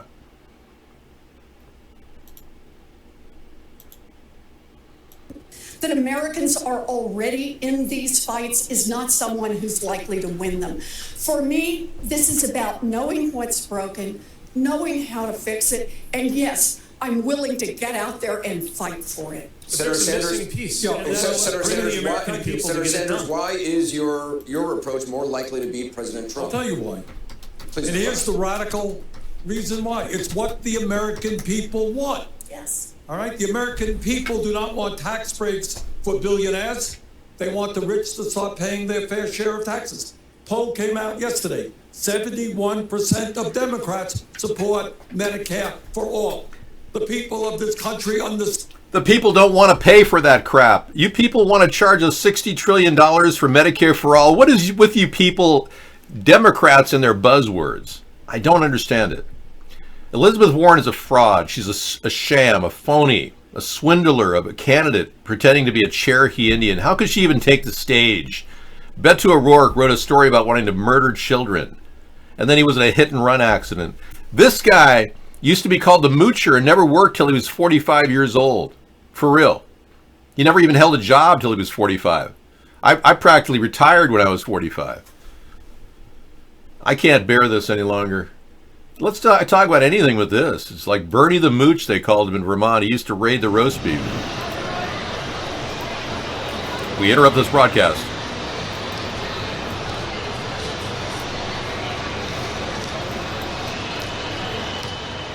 This is the Mall of America on EID Day, where people are urged to get their EIDs updated to from green cards. And Beto, we're tired of you lying. Seriously, we know that you're just scumming around and you're totally duplicitous about everything. So this is the Mall of America. Aren't you glad you're not an illegal alien looking to become a U.S. citizen? What a pain that must be. Well, let's be clear. We're going to... Barack Obama became a U.S. citizen by saying he was born in Honolulu. And then he forged his documents and became known as the president that forged his documents. No one ever really... My hair is completely real. You can pull on my hair.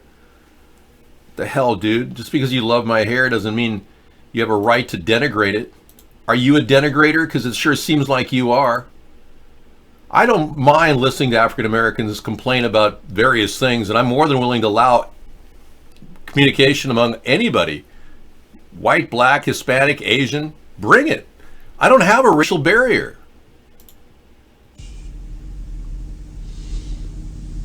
I'm telling y'all. Now either y'all go talk to the long-legged Mac Daddy, tell him to resign. Tell him. So we've taken a lot of people to a higher level at our show and made people understand that black, white, Hispanic, Asian, we're tired of the New World Order dominating our country. And these Democrats have become the agents of the New World Order, ostensibly. They have become the complete and utter agents. Daryl, what's your problem? You're starting to piss me off. My God, I had to mute the person that is saying nice things. Yeah, acting like my hair isn't real when it is? My gosh, you can see my scalp right up here. See it? It's real hair, dude. I don't care if Snoop Doggy Dogg wants to run. I don't think we had a good African-American presidential experience. I think we had a fake. I think we need somebody like Snoop Doggy Dogg to be our president someday, but maybe not this election. Maybe this is the election. We need somebody who has, you know, the vigor that I have, who doesn't sit around smoking pot all day, who is ready for action whenever he needs to be. That would be me. And has a relaxed demeanor and doesn't get freaked out like a lot of these Democrats are, yet has the ideas that Donald Trump likes so much that he's stolen them. So I have it all. I've got the caring about the environment, the concern, but don't want to tax you for it like the Democrats want. I've got the solutions, real solutions for homelessness with the mobile service units that we talk about. Whereas the Democrats just want to put together a big study to study homelessness. Those holes that you see. And then I'm going to use multiple different solutions for solving the border problem. I've integrated this idea of the active denial system in the border control. That's a unique solution that we've talked about. Invisible fence. We've got the mobile service units, the mobile medical units. We want to power it up with a 2% loan directly from the Fed, the discount window at the Fed. They have the Federal Reserve has a discount window with the Treasury that we could exploit. And working with the Fed, we could create this infrastructure bank. Okay, we're going to go live to that in just a second. Yeah, I don't really want to watch the debates, but I know you do, so I'm playing it for you. I'm a little bit tired of the two-party system, frankly. They just don't come up with any real solutions. Yeah, I wouldn't doubt Trump has my solutions in mind. He watches our show, we know that. The first fence along the U.S.-Mexican border was erected in the 1850s. That was quite an erection, too. Well, the long-legged Mac Daddy can talk a little bit more. We've got, right after this commercial break, we've got the debates continuing on. And then all these people, John McCain, Hillary Clinton, Mike Huckabee, Dick Cheney, George Bush, all need to stand on a platform and then bring the 9 Supreme Court justices and they ought to apologize to God-fearing, God-loving, patriotic Americans ought to have an individual apology from every one of these persons I just named that have allowed this long-legged Mac Daddy, this two-tongued liar. All right, we're going to be, I don't want to say that because I don't want to hurt the president. So I had to mute you there. I don't want to hurt Donald Trump. Okay, I like him. I like all people, relatively speaking. I don't like people bought off, people that are completely sucking off of the American tax money. I don't like Donald Trump's Ashkenazi friends that suck off of him. I don't like the fact that they've got a cadre of billionaires in the White House. That bothers me. 6 billionaires in the White House. Why? I mean, a person with over $1,000 million, would you work?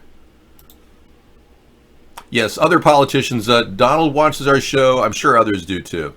For one more question that we would like all of you to weigh in on. Last week, Ellen DeGeneres was criticized after she and former President George W. Bush were seen laughing together at a football game. Ellen defended their friendship, saying we're all different, and I think that we've forgotten that that's okay, that we're all different. So in that spirit, we'd like you to tell us about a friendship that you've had that would surprise us, what impacts it's had on you and your beliefs. Secretary Castro, let's begin with you. Well, first of all, thank you to Mark. Thank you. I'm sure I was very impressed by RuPaul and his transgender. In the early 70s, when RuPaul was famous, my parents used to talk about how they'd love to have a son to than me that had a lot to teach me, or people who grew up very different from me. Also, teachers as I was growing up, people that had a life experience that when I was growing up was beyond mine. And sometimes also, and this goes to the heart of your question, I think, people who thought differently from me. Folks that I considered and have considered friends. And I think that there's a value to that. I think that that should be reflected more in our public life.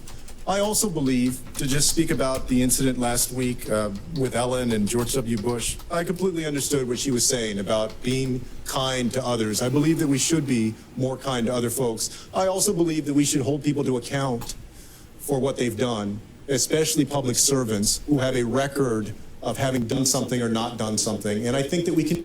Oh, come on. People who are public servants are part of the bureaucracy.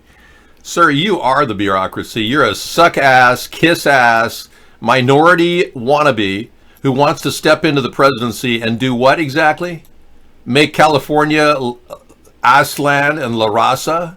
I mean, give me a break. Governor Andrew Cuomo drops the N-word while discussing racism. Whoa, this is unusual. Let's listen in. So I have to... Hold that thought. We're going to go to Tulsi Gabbard just to see her and look at her. For all God's children. So I've developed friendships that some people may be surprised about within the Washington circles, especially with Republicans like Trey Gowdy, for example. He and I disagree a lot and very strongly on a lot of political issues. We've developed a friendship that's based on respect, and he's been there for me during some personally challenging times. The challenge before us today is that our country is very divided. Donald Trump must be defeated. But we must do more than just defeat Donald Trump. We need to deliver a win for the American people. We must stand united as Americans, remembering that we are all brothers and sisters, that we are all connected. This is the kind of leadership that I seek to bring as president, inspired by the example of presidents like Abraham Lincoln, who talked about how we should have malice for none and charity for all. When I look out at our country, I don't see deplorables. I see fellow Americans, people who I treat with respect, even when we disagree and when we disagree strongly. I will work to restore a White House that represents light and compassion and respect for every American, regardless of race, religion, orientation, gender, or political affiliation. So I want to ask everyone to join me. Join me in bringing about this government of, by, and for the people that serves all the people of this country. You can visit my website, tulsi2020.com, for more information. Thank you, Congresswoman. Senator Klobuchar? For me, it's John McCain, and I miss him every day. I traveled all over the world with him. And he would sometimes, when we were seated with world leaders, and they would look away from me, he'd say, Senator Klobuchar is the lead Democrat on this trip, and she will go next. And I still remember being there at his ranch. John and I went to visit him and Cindy when he was dying, and he pointed to some words in his book because he could hardly talk. And the words said this: there is nothing more liberating in life than fighting for a cause larger than yourself. That's what we're doing right now. And while we have had major debates about policy, we have to remember that what unites us is so much bigger than what divides us. And we have to remember that our job is to not just change policy, but to change the tone in our politics, to look up from our phones, to look at each other, to start talking to each other. Okay, I'll tell you this. You screwed up by hating everybody on your staff, and then they left you. So don't tell me how kind you are to communicate to people when your entire staff left you, lady. Now, we've got some very troubling news about Ilhan Omar. Let's take a break, a breather from this. Thank you, Tiddly D. We have proof that Ilhan Omar went to an Antifa rally in October 10th. She and her boyfriend, married boyfriend, attended Antifa rally in Minnesota. Fans, a new podcast. I'm Erin Moriarty, 48 Hours, and this is My Life of Crime. Revisit the Lizzie Borden murders. Lizzie Borden. Gosh. Here we go.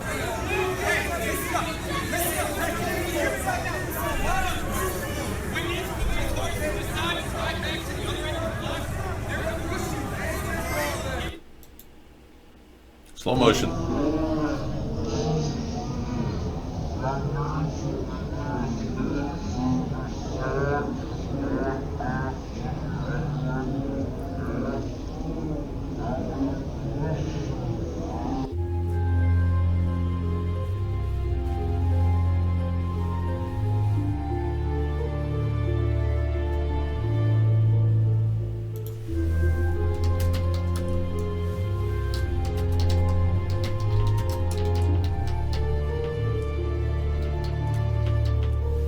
That's him.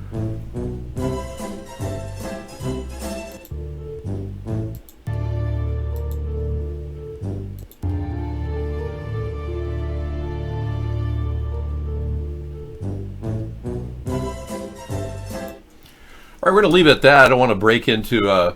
this woman also married her brother, who was gay, prior to make him a U.S. citizen, so she needs to be prosecuted, and Trump hasn't done that.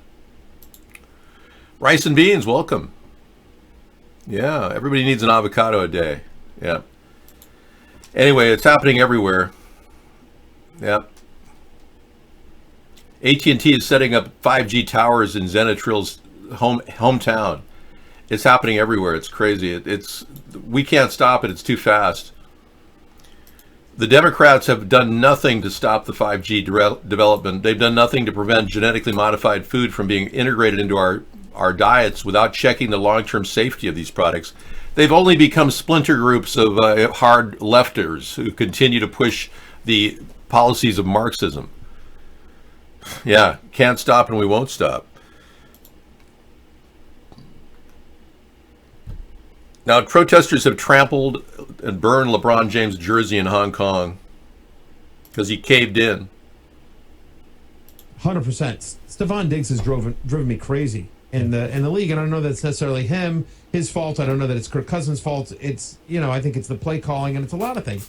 And also, by the way, credit to the Minnesota Vikings, who established an unbelievable ground game with Dalvin Cook, who obviously Adam Thielen's there as well, and so it's weird. Who cares? And this story. Target workers say hours were cut after raises, leaving them struggling. Wow. So they gave them a raise and they cut their hours. 2 years ago, Target said it would raise minimum wage to $15 an hour, and then they just cut everybody's hours. Wow. A lot of companies do that, Bezos including, and Amazon. We had a debate going here, but I don't want to give the time to these guys right now. I just want to mention that Q17 made a good point that Turkey has bombers, NATO bombers stationed all throughout Turkey. They've been a part of NATO for years. Trump is very close to alienating a NATO ally. But I think he needs to do what he said he was going to do and put economic sanctions on a NATO ally. It won't impact Turkey's desire to be part of NATO. They currently are a big part of NATO, and they don't want to leave. So it's unlikely that Turkey's going to have to worry about NATO. But if NATO is called in to do some action in Syria, of course, Turkey can't possibly be involved. But again, we want to get away, disengage. Non-interventionist thinking is pervasive in my political discussion. Not getting involved is much better at this point in resolving international crises, simply because we can't beat certain people in certain areas that they call their indigenous homeland. Now, if these Kurds, who we said earlier, a woman openly talked about Kurds being a direct, a nomadic group based on the word Kurd. It means nomadic tribal group. And if that's the case, then they have to deal with that reality. They've been dealing with it for centuries. Donald Trump Jr. has been tweeting today about all kinds of things. 3 minutes ago, he just said, Democrats have spent more time talking about Trump's Twitter account than China. Yeah, Democrats don't want to talk about China, and Donald Trump is on that good lead that I gave Giuliani. I basically sent a hashtag out there to Giuliani and said, look into China and the connection to Hunter Biden and Whitey Bulger's nephew. So that's something they're streaming with. Trump Jr. is saying, don't forget Hunter's board seat at Amtrak.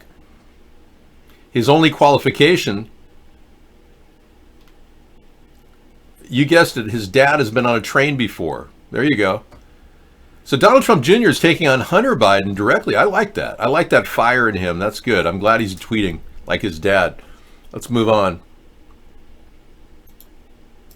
He spent some time in jail. I heard about his experiences trying to get other people off of drugs.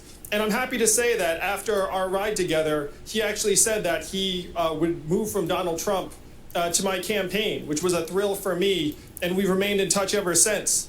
The truth is that what happened to the 4 million manufacturing workers here in Ohio and Michigan and Pennsylvania and Wisconsin and Iowa did not care about our political party. The fourth No, many people don't care about it. Migrating from manufacturing work. Yeah, many people don't care about you. This guy's kind of boring. You notice that? He's very deadpan. He doesn't really have a lot to say. This Playboy model who had evidence of elite pedophile ring is found dead. Yeah. She uncovered evidence of international elite pedophilia, found dead just weeks after publicly stating that she was fearing for her life and would never commit suicide. Natasha J., age 41. She died under suspicious circumstances, and to this day, we're still looking at this as a murder. Yeah, so everything points to foul play, trying to suppress the truth about the pedophiles that are living in our highest level government offices. Yeah, we got to figure at this point that the control mechanisms they're using are to shun any dialogue about it, like Pizzagate. Share this. Let's make him famous because the media won't. A Malawian teenager, William Kamkwamba, taught himself how to build a windmill out of junk and bring power to his village. He then went on to build a second, larger windmill to power irrigation pumps. He did this all from the books he read in the library. That's kind of cool. Yeah, and working with the scraps in the garbage cans is amazing. There's so many things that can be reused. And this young man is clearly brilliant and needs to be applauded by his people. Good job. This is the woman that spoke out about the real situation going on in Syria right now, which the Democrats refuse to acknowledge. Donald Trump is doing the right thing. My idea to get out of Syria has been going on since 2010 with the anti-war rally and bringing our troops home. And Trump is finally doing it. I don't know if he's been listening to me or Vladimir Putin, because that's also Putin's goal. The media is also not telling you that, like ISIS, the Kurdish YPG are attacking Christians in North Syria. They have shot and killed Assyrian Christian militiamen, assassinated Assyrian leaders, and bombed Assyrian restaurants. And just like ISIS, the Kurdish YPG used child soldiers. The media prefers to show you only their use of female fighters. Some of these kids have died in combat, and this March, 2 primary school girls were kidnapped by YPG and forced to enlist. When their parents protested, they were beaten up. And, just like ISIS, the Kurdish YPG's ultimate goal is to steal Syrian land and make a state of their own, first going through the pseudo-federalism route. The leader of Kurdish YPG, Saleh Muslim, stated that he planned to use Raqqa as a hostage in order to blackmail an unwilling Syrian population into accepting federalism. She's absolutely right. I mean, we literally have been backing people that would normally hijack and kidnap any one of you who's Christian if you were in their country. Our country's had such a confused policy in the Middle East towards Syria and toward supporting the Kurds in this region that we are virtually trying to extricate ourselves from a really bad policy generated by the CIA. Now, I commend Donald Trump for getting us out of Syria, but I also think that there may be an ulterior motive. Putin doesn't want us there either. And I still contend that Trump is being run around by Putin in many ways. So don't think for a second this is solely my idea. Putin doesn't want us there. But I don't want to be involved in something that we can't win. Hunter Biden is going to step down from the Chinese board now that he's been exposed. Thanks to Giuliani and Trump have exposed this, and now he's stepping down. So Hunter Biden is trying to do some damage control on what appears to be a very deep connection, nepotistic connection with his father, China, and Ukraine, which Biden refuses to acknowledge and doesn't think it's inappropriate for him to get his son a job making $3.5 million right after his son was arrested, or kicked out of the Navy for having cocaine. Interesting.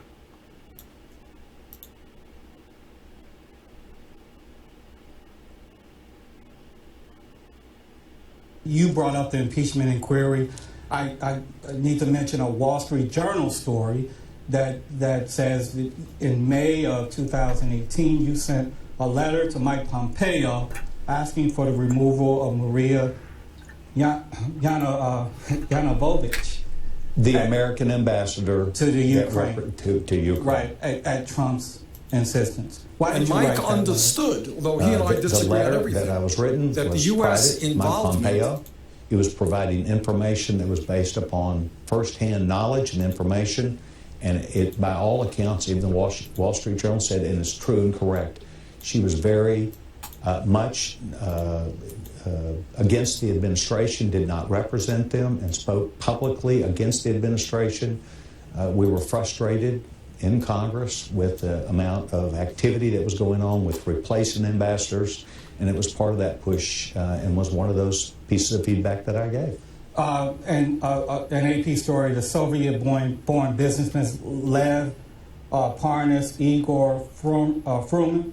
What do those names mean to you? What they gave you?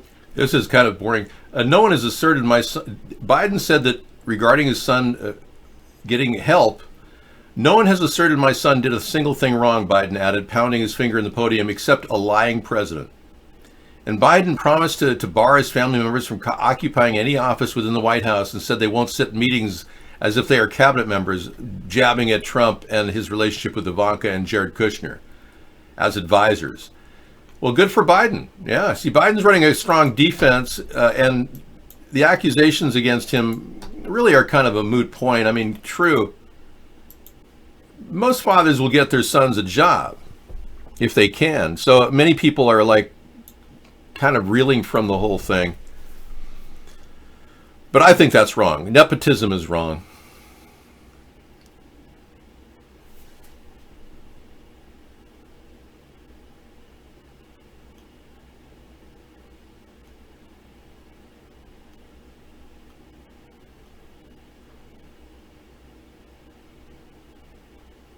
Who are you referring to, Motorhead? Yeah, you're saying watch this person.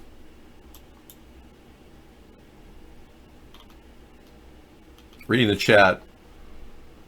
David, you know Washington Post wrote about you in February? Yeah, I know. I'm sure they did.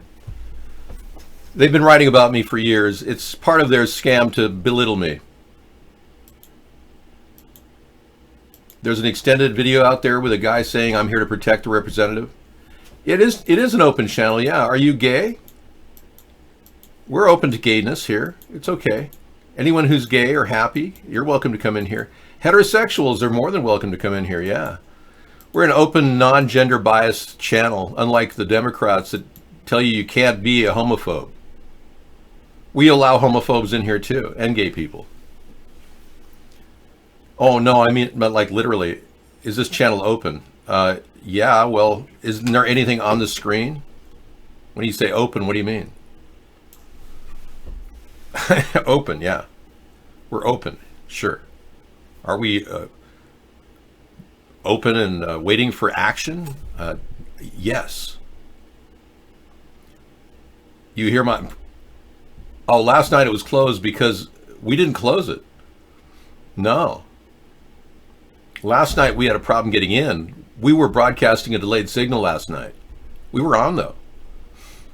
It maybe been closed for a few minutes, but we were on. We are always broadcasting. We had to bypass a barrier that iVlog created. They now make it so that you have to actually have a pro account. Check this out. Just to look at your stream key to broadcast a show through any number of methods, like we use XSplit. So you're looking here and it says, check this out. In order to get my stream key, to even view my stream key, I have to have a pro account, meaning I have to spend $69.99 for a year or $9.99 a month. So they made it so you can't even broadcast the way I'm doing it. The only reason why I'm able to broadcast on the show is because I have a copy of my stream key somewhere else. Okay, this is a motion activated strip light. Normally I do this on Technology Thursday, but could somebody get this guy a tranquilizer?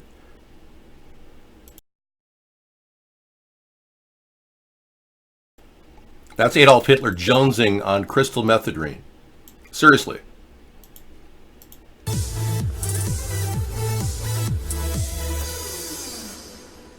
Hey, what's up? This is Reed, and this is my automated light setup.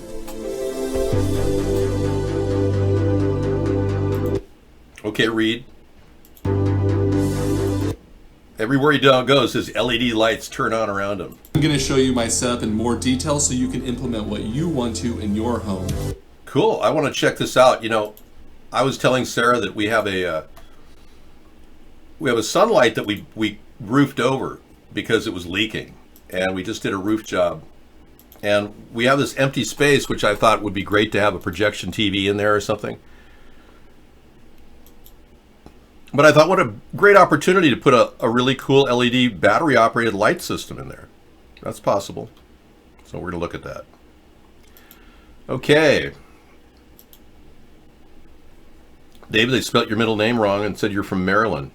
Ah. Yeah, there you go. I'm sure they did. I'll have to tell Sarah. Yeah, it happens quite often. People do this.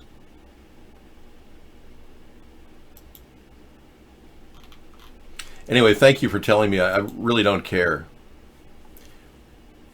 What do I use to get a close shave? Well, I have Algonquin Indian, Native American Indian heritage, so I don't develop a beard very much.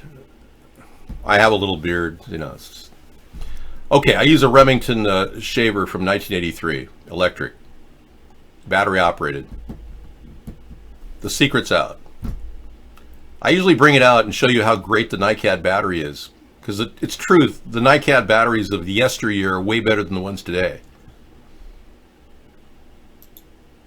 You got a free 50-inch non-smart TV today with a free Fire Stick. How do you do that, Zenetril? A free TV that size is amazing. Wow. Apparently, movement sensors can turn lights on, so we'll be playing that later tonight in the show. But yeah, I can't possibly pay $69.99 for a year to have a pro account. $9.99 a month is even ridiculous. Yeah, it must be really good. Did you get it in the garbage or what?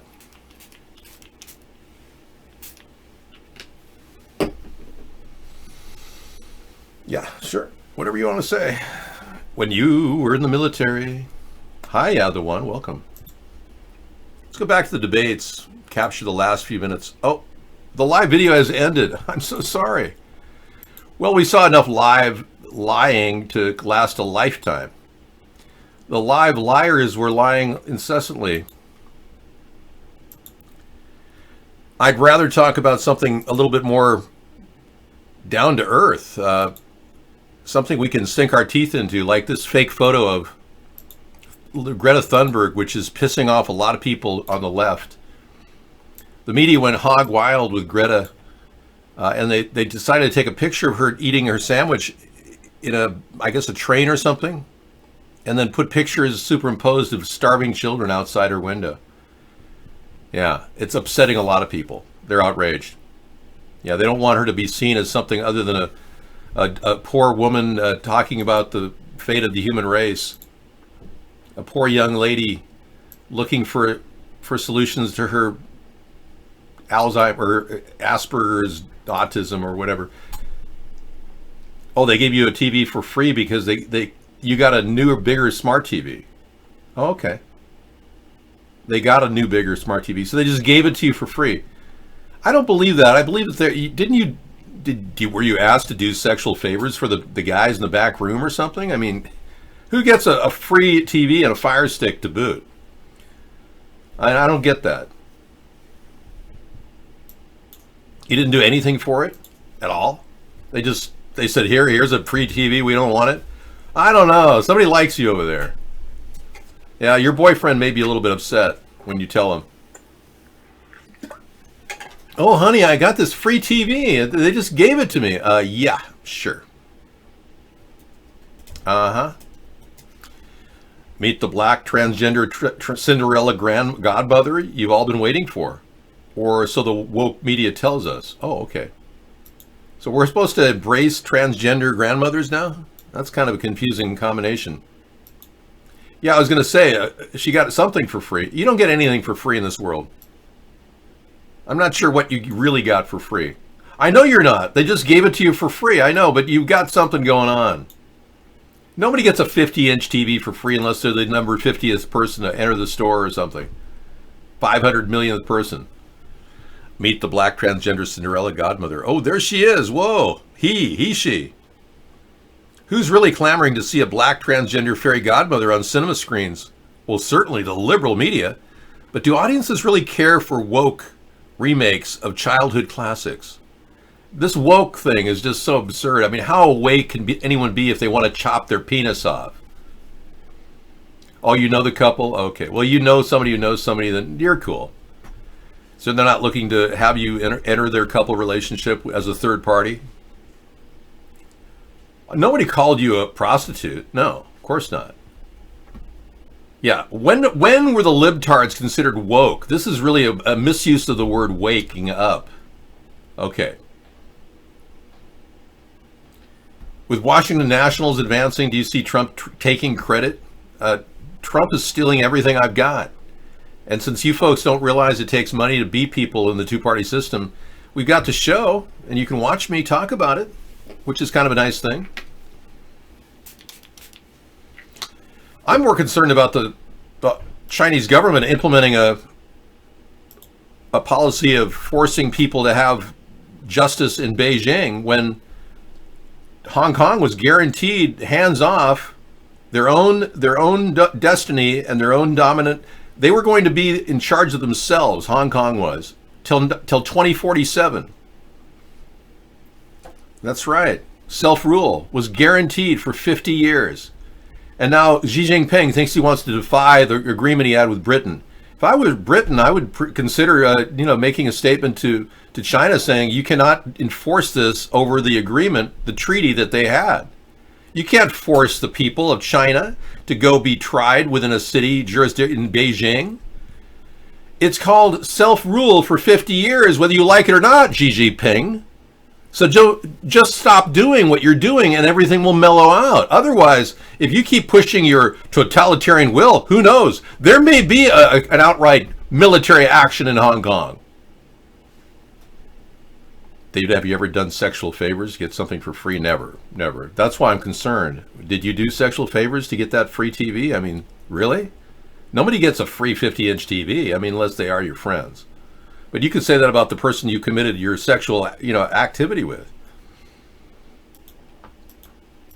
You had sex for $100, Misanthropy? Wow. So you really were a male prostitute. Or are you a male? Maybe you're not a male, maybe you're a transgender. Yeah, we don't know. See, we don't know anything about you, and I don't even care.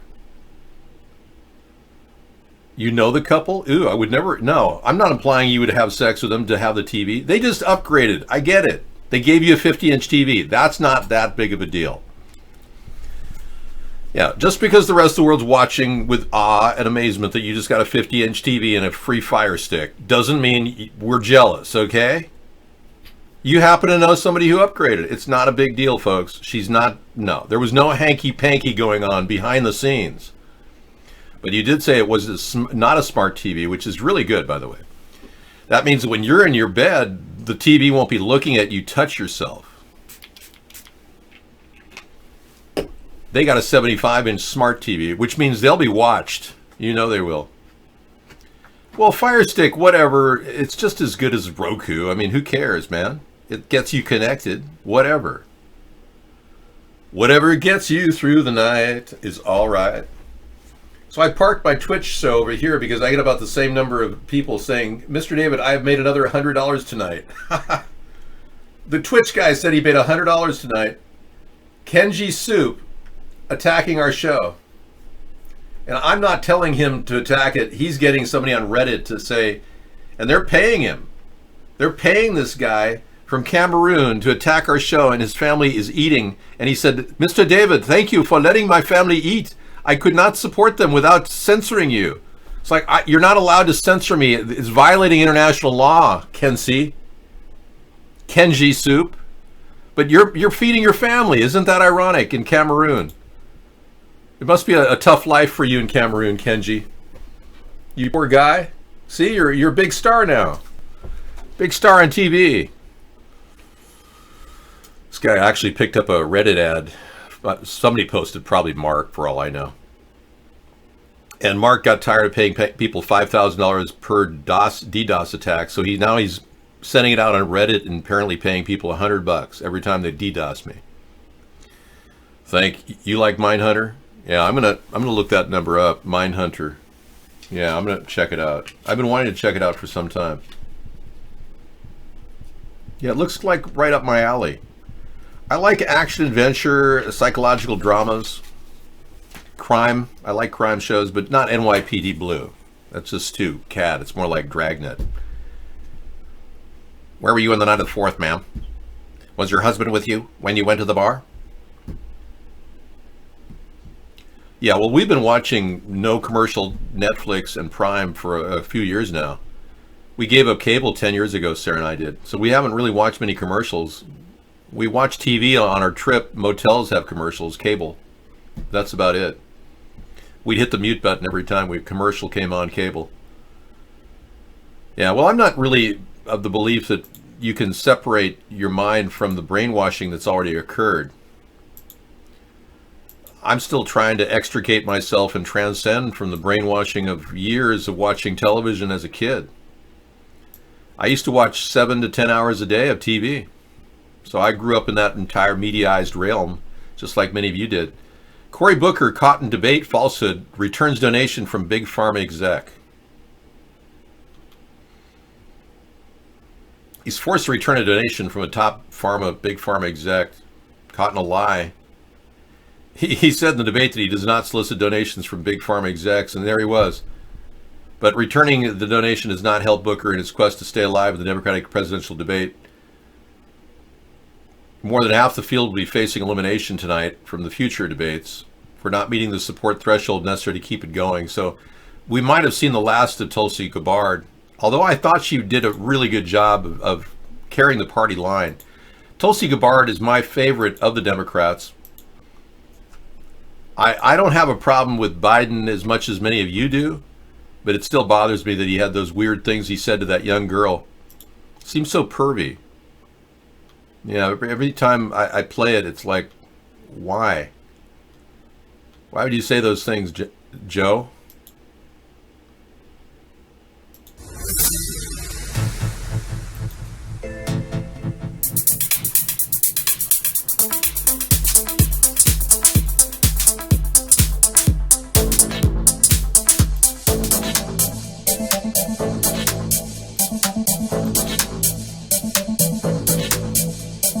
Now, here is not only a great friend, but a fierce advocate.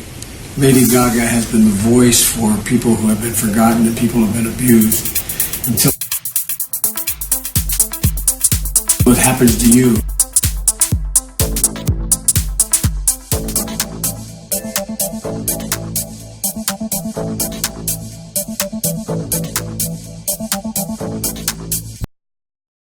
Times when he gently rearranges a young girl's hair and whispers in her ear, then rearranges some more. There's nothing pervy here as he leans in for a kiss. Thank you. Thank you.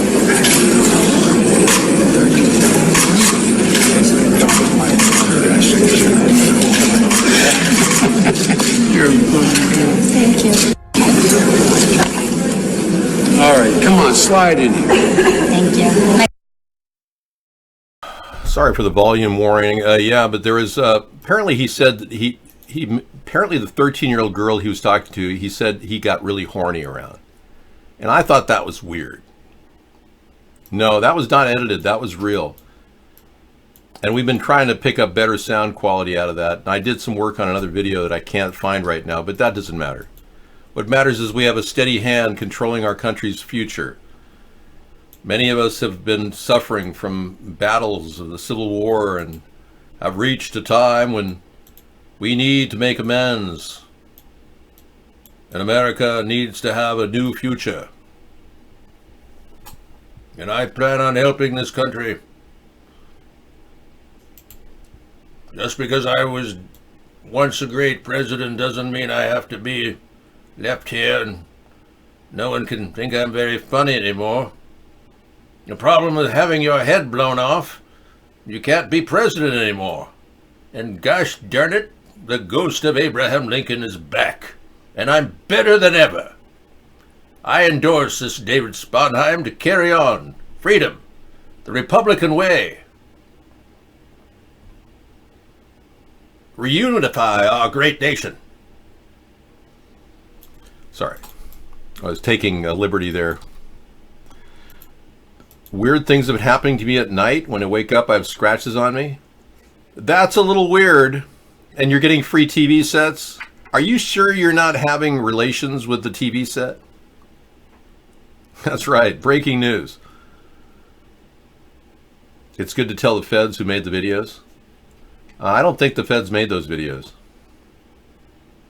Yeah, maybe you're on meth and you think that there are bugs on you, and at night you're sleeping whatever sleep you can get while on meth.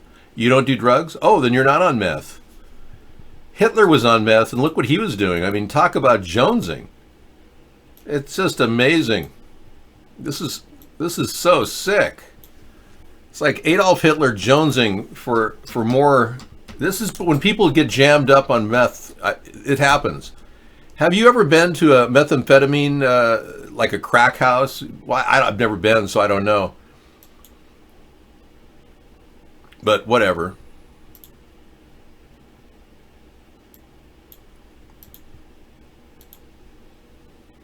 My message is that we'll be watching you.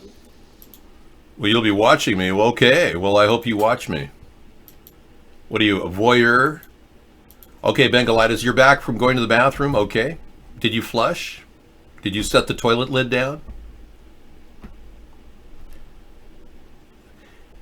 Well, Nancy was addicted to Xanax, but she also liked Valium.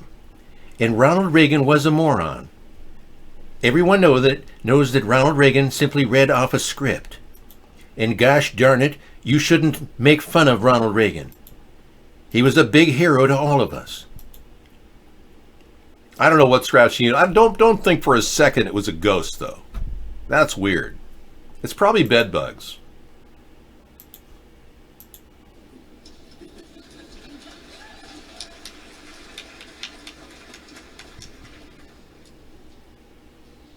This is all wrong. This is all wrong. Okay, CBS News, let's take a look at their big top story. Nancy Pelosi announced that she is pursuing the impeachment in her own stammering way, that she even said it. She spit it out earlier today. Well, let's be clear. Here's her talking point. We want to take you to Capitol Hill now, where Speaker of the House, Nancy Pelosi, is talking to reporters. Let's listen in.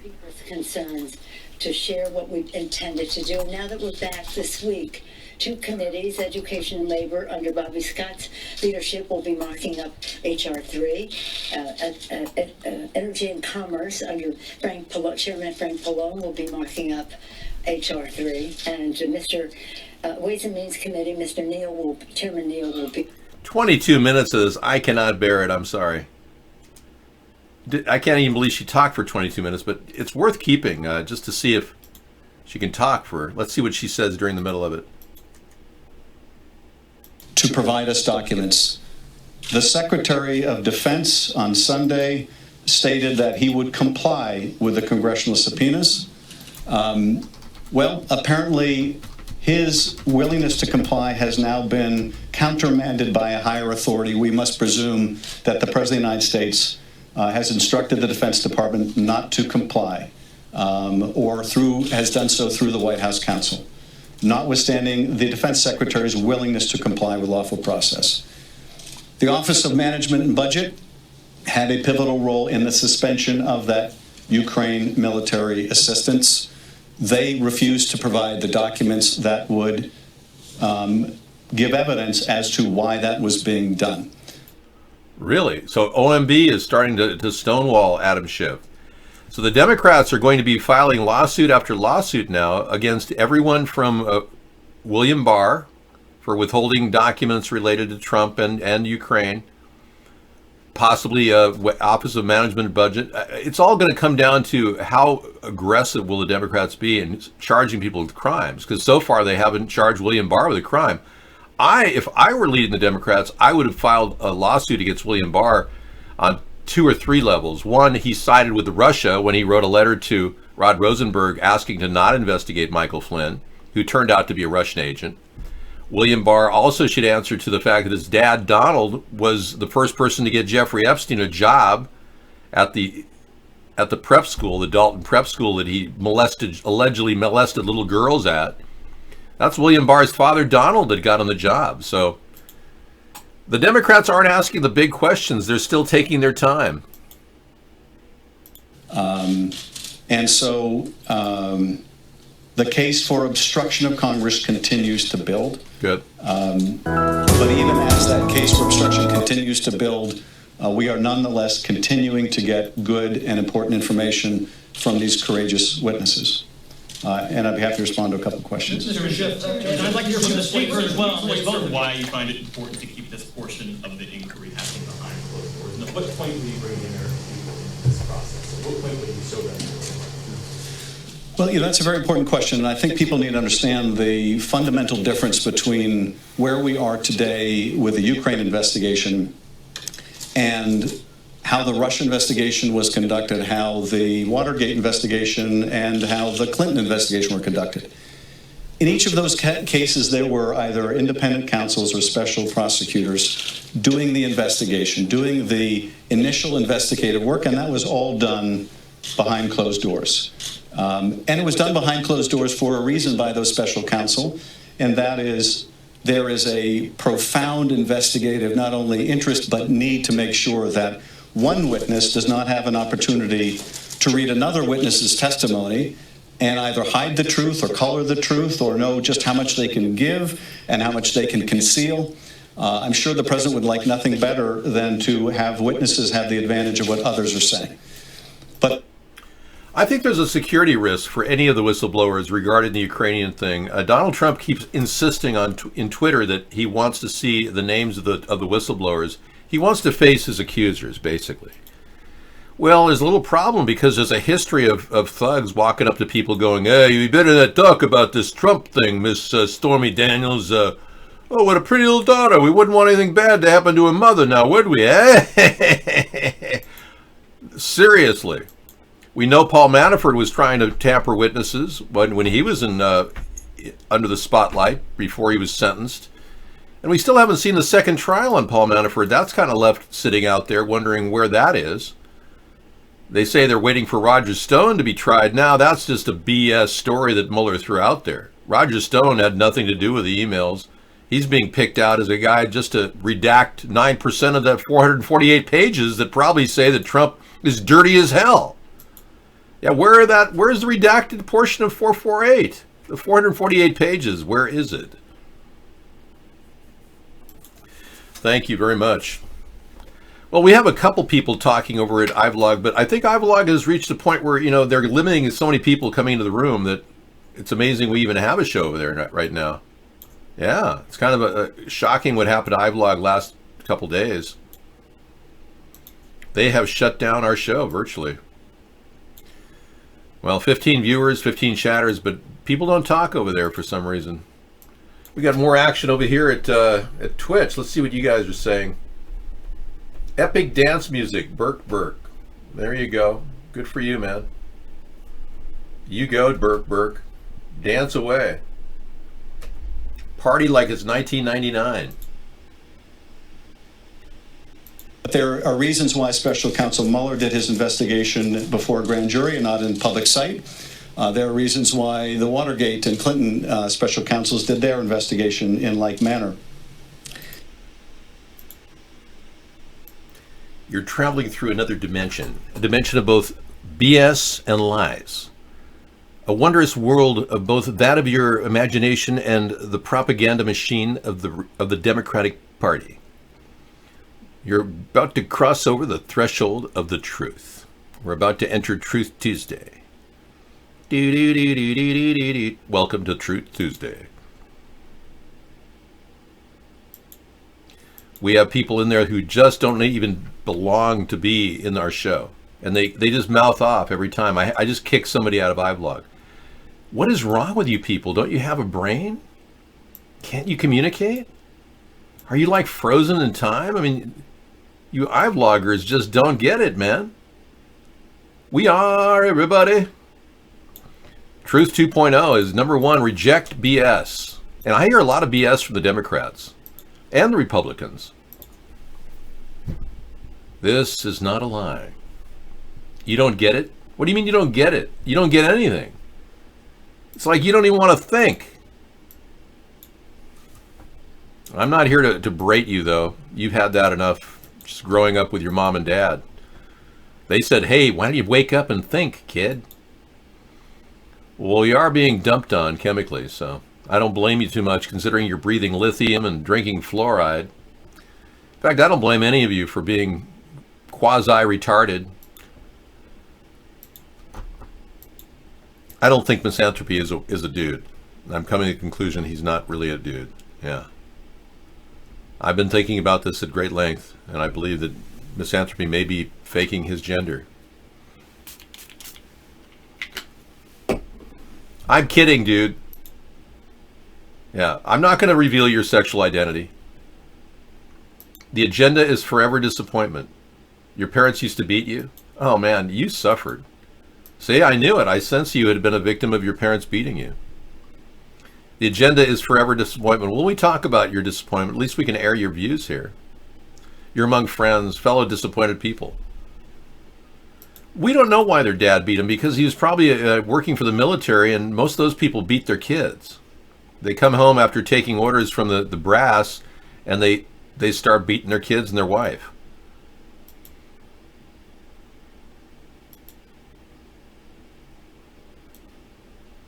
And that's funny to you? Okay. Hey, if you have a problem with mental issues and you want to just relax, you can check out Cool Rock's online community. The online community is fun and free. We've got both chat rooms rolling right now in there. We don't have the Twitch chat room in there yet. And we got great music.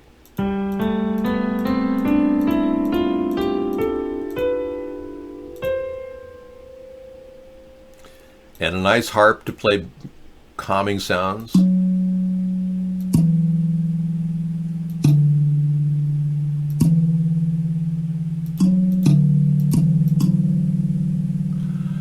And if you want to do a lot of other things, I got a drum machine in there and a lot of fun stuff. We've got really cool virtual reality croutons that you can go to and hang out. Have fun. Make a splash. Don't hesitate.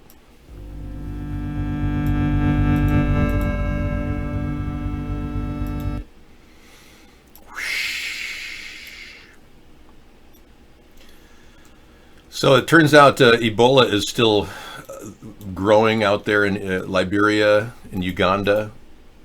Ebola is a problem. And I wish we could get a handle on why Trump pulled all of the Chad people from Chad. They no longer have to be on the travel ban. Thank you. Online memorial music, that's good. That's right. So people are coming from Chad now. They're not on the travel ban, but if you can't come from Venezuela, you can't escape the nightmare of food starvation down in Venezuela, but you can from Chad after you just visited your family in Uganda who died of Ebola. So the chances of somebody coming to America via Chad with Ebola is pretty damn high. And Trump hasn't done a damn thing to stop this. Trump doesn't care whether you get Ebola or not. He's simply not doing the right thing. He's not going after the Muslim population's excessive use of Sharia law in Dearborn, Michigan. And I don't know who you voted for, but you didn't vote for this weak, mamby-pamby liberal president, Donald Trump. What's wrong with you people who think he's stepping up against the gun control lobby? He's practically in bed with them. He's starting to talk about red flag laws. That's the truth. No, there's no bans on Chad right now. Trump removed Chad from the list of travel ban countries about a year ago. But that's my point. It can come in, Ebola can come in at any time. And any time somebody could have it. You know, guns protect. Guns protect, and you know, most gun laws that have been established have done so prior to a Holocaust. Hitler invoked an international small arms ban treaty when he disarmed all the Jewish people, and then he carted them all off to the gas chambers, Treblinka and Dachau and Buchenwald. in all of the places. I've never had to use my weapons, but you never know. A home invasion could kill you and your family, like Dr. Pettit. He was in Connecticut, where you're not allowed to have guns, and Dr. Pettit didn't have his children, weren't armed with any type of a weapon.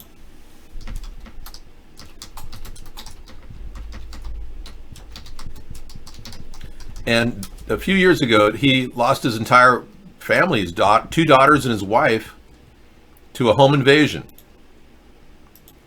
Now, what happened, this is the saddest story in the world to talk about, but this beautiful family, the two daughters were raped and murdered, and the wife was raped in front of the daughters. Nobody had any defensive weapons in their home. Remember, Connecticut's got stiff gun control laws. And Dr. Pettit lost his wife and two daughters and will never, ever be able to get them back. And the men that are serving time in Connecticut were given the death penalty. They wanted the death penalty, but no, there's no longer a death penalty in Connecticut. So those men that raped and murdered and killed, burned to death the two daughters, after they raped the two daughters and the mother, those men will be getting a life of easy living in a Connecticut state prison. And he could have had weapons in the house. He could have had all the necessary things to defend his daughters. Do you want to fall into the category of being a person who's a victim? Do you? Because Australia imposed gun control laws, and then home invasions skyrocketed 60% the next year. Pizzagate is real. The false flags that many of you have been led to believe don't exist really do exist. Yeah, Pizzagate is a story about Pizzagate, and they made it illegal to talk about it. That's because it really is leading us to more truth about what's going on, the background of the people that have done some pretty weird things. Like John Podesta allegedly was involved in child trafficking. Turns out he's allegedly the father, the real father of Chester Bennington, who suicided right after he and Chris Cornell were going to investigate child trafficking. This man died literally the day he was having a good time with his family. He allegedly committed suicide. I don't buy it. And I'd like to get this exposed, the fact that his father really is John Podesta. Nobody in the media will even talk about this stuff. We can't talk about Pizzagate because they suppress it on Twitter and Reddit. So yeah, there's a lot of things that people need to know. It's ridiculous. So Pizzagate is very real, and plus it leads to Hillary too. And if Hillary comes back in the race, we need to bring this up again. There was a woman, Monica Peterson, who died after making a tweet, literally right after she made a tweet. She died when she tweeted about Hillary being involved in human trafficking and having Haitian money involved. Yeah, and then Monica Peterson was killed, but they called it a suicide. The man that was going to testify about Haiti and the money laundering that went on with the Clinton Foundation, he was about a 50-year-old man. He was going to come over to America and testify. He was very excited about it. People said he was a really nice guy, very upbeat. He ended up committing suicide at the age of 50 in his hotel room before he could make it to the United States to talk about the missing money. The $5.4 billion that the Clinton Foundation were missing. Yet that story was suppressed when people killed themselves. And let's not forget, Truth Tuesday would be nothing without mentioning the body count of the Clintons. It's over 150 people have died mysterious deaths right about the time they were going to testify against Bill or Hillary. So don't think for a second that that isn't a poignant point. But then there's Prince Andrew. And why was he so happy the day that Jeffrey Epstein allegedly died? Yeah. This was his day of jubilation, the day that Jeffrey Epstein died. Now, clearly Epstein doesn't have the same nose as the person who died. So, nothing adds up here.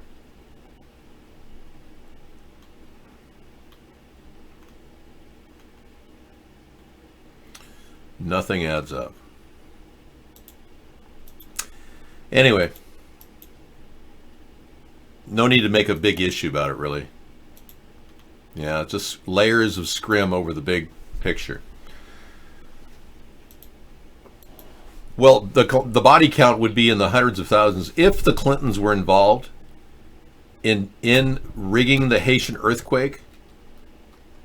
Yeah, it's a lot of pizzas, right? $5 billion. Pickles. If the Clintons were involved in the rigging of the earthquake.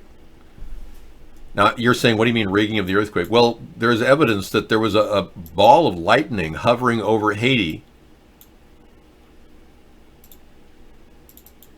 Yeah. 5 hours prior to the massive earthquake that killed 339,000 people. Yeah, isn't that amazing? And I'm going to show you that picture of that ball of lightning. I play it a few times on our show, but this is from a YouTube clip that has been taken down off of the internet. A lot of these things get banned so you don't see it, but I'll show you a little of it. This was seen right before the earthquake that killed so many people, 339,000 people in Haiti. And right after that, the Clintons were involved in building a huge resort hotel where those people died. I have no idea. Wow. What is that?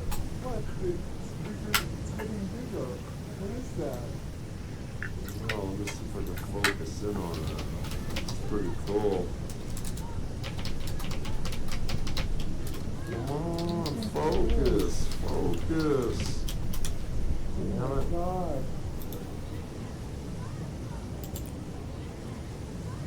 God. Yeah, kind of hard to focus when that's not a sun, that's not a moon, that is a ball of lightning. And it's been seen in front and above earthquake zones. Not just the first time. Something similar was seen over the tsunami that happened in Japan that affected Fukushima. Yeah. So all of these events have happened. So what is it? It's HAARP. It's a version of HAARP, High Frequency Auroral Research Project. HAARP was developed 20 years ago, 30 years ago actually, and it was first developed as an array of ionospheric projectors that send radio frequencies out into the open air and could have easily provided a tremendous amount of energy and resonant energy that can create balls of lightning with heavy metals in the sky. So HAARP in combination with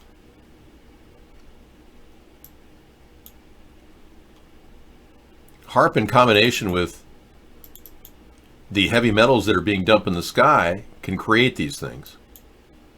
That's really what's happening. Man, there it is.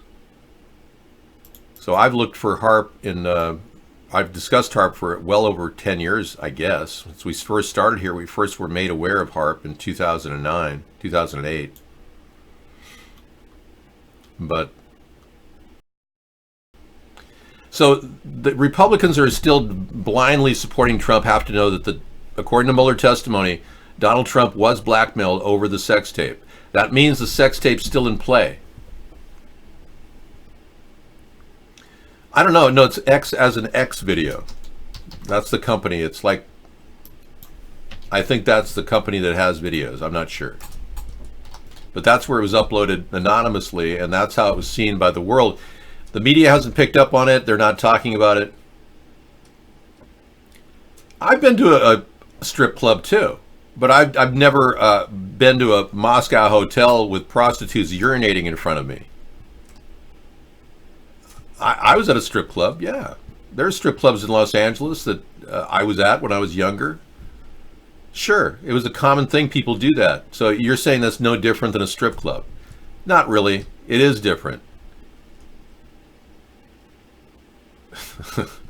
But I can tell you that there's strong evidence right now that urinating on a hotel bedroom bed could be very damaging. You can ruin the mattress. I've never been, no, I'm not. Yeah, many people in LA go to strip clubs for buffets.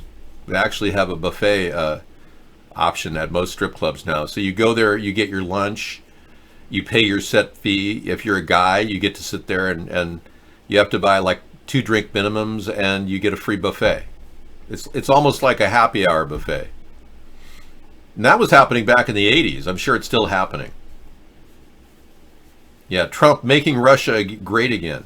Hey, I want all of you Trump supporters to realize that you don't have to worry about losing faith in Trump, because Trump virtually picked me dry for ideas. Our ideas will live on. When Trump has to resign after the recent revelations of Ukraine or whatnot, and I'm pretty sure he will have to resign, Pence will probably take over as our president. You can still get behind this campaign, because I still strongly support a border defense. A wall would be ideal.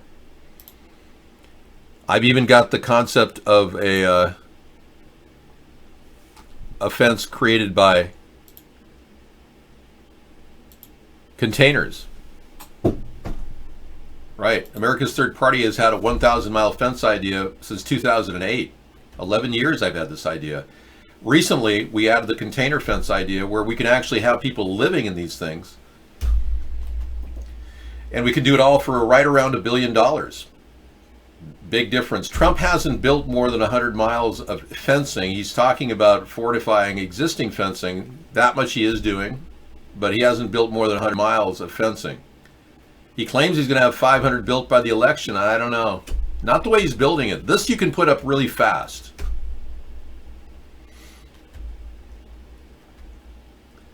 Thank you, Reality 1000. Cool. Well, we've been doing this for 11 years, so you come to the right place to listen to the truth. And I'm not controlled by anybody. Nobody donates money. The best part about our effort, we've got very small donations. Believe it or not, that's actually, I'm using it to my advantage now. Ever since we lost our network, we were on Blog TV, where donations were flying in. We moved over here, donations were still flying in, but then all of a sudden, they flatlined. And in a way, it tells the American people, I'm not here for the money.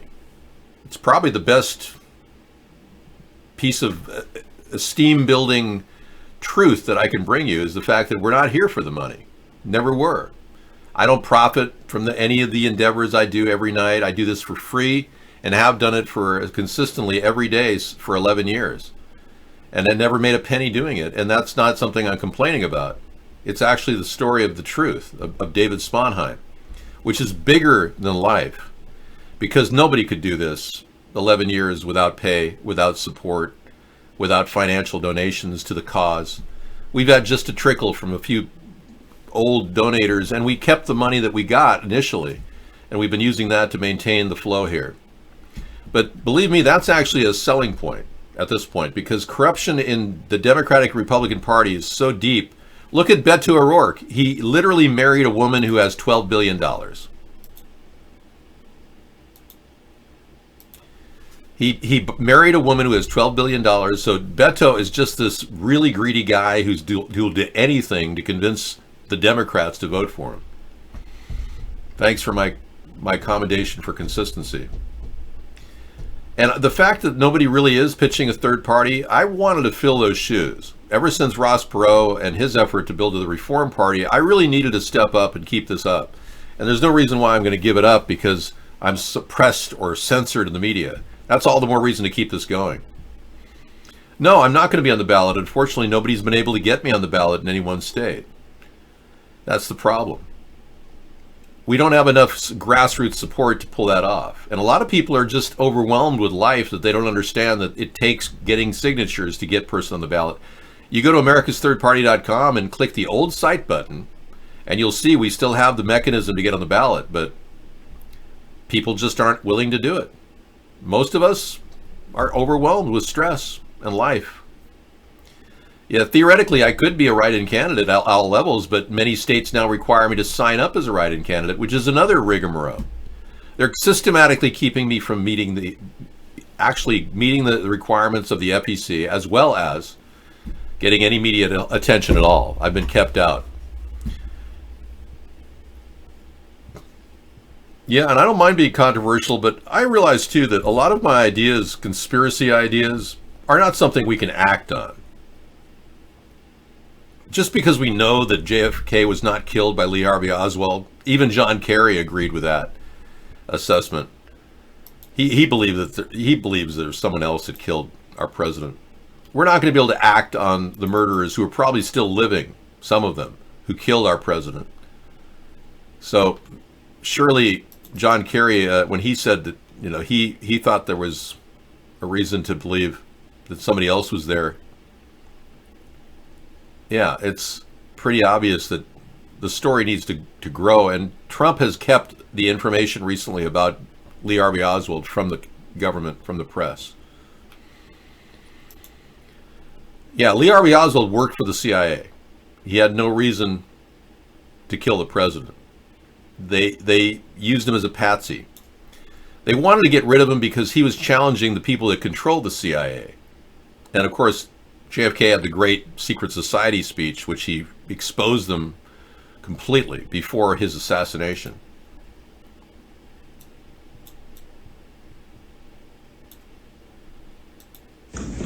Ladies and gentlemen, the very word secrecy is repugnant in a free and open society. And we are, as a people, inherently and historically opposed to secret societies, to secret oaths, and to secret proceedings. We decided long ago that the dangers of excessive and unwarranted concealment of pertinent facts far outweighed the dangers which are cited to justify it. Even today, there is little value in opposing the threat of a closed society by imitating its arbitrary restrictions. Even today, there is little value in ensuring the survival of our nation if our traditions do not survive with it. So our pursuit of honesty was typified by, and the pursuit of truth was typified by John F. Kennedy. He won through secret means, really. His father rigged his win, made deals with the mob. But John F. Kennedy didn't want to be like his father. He didn't want to be cut from that cloth, that mob idea. Joe warned Bobby to back off of the mob. Right before JFK was assassinated, Joe Kennedy, their father, warned Bobby Kennedy that he was going to get both he and his brother killed. He said those words because Bobby was voracious about his intent to go after everybody in the mob, and he did a good job of exposing them. But since they came from that route, they turned on the people that got them elected. Joe Kennedy was right, and both brothers were executed by the mob. And these mob people control the CIA. Yeah, and LBJ was part of that cadre of people that worked with the mob. Yeah, there's a lot of evidence that LBJ worked with the mayor of Dallas, Texas, Earl Campbell. And Earl Campbell, it was the brother of a top CIA agent that was just fired by JFK. Yeah. Let me see if I could bring this into the show here. Hang on.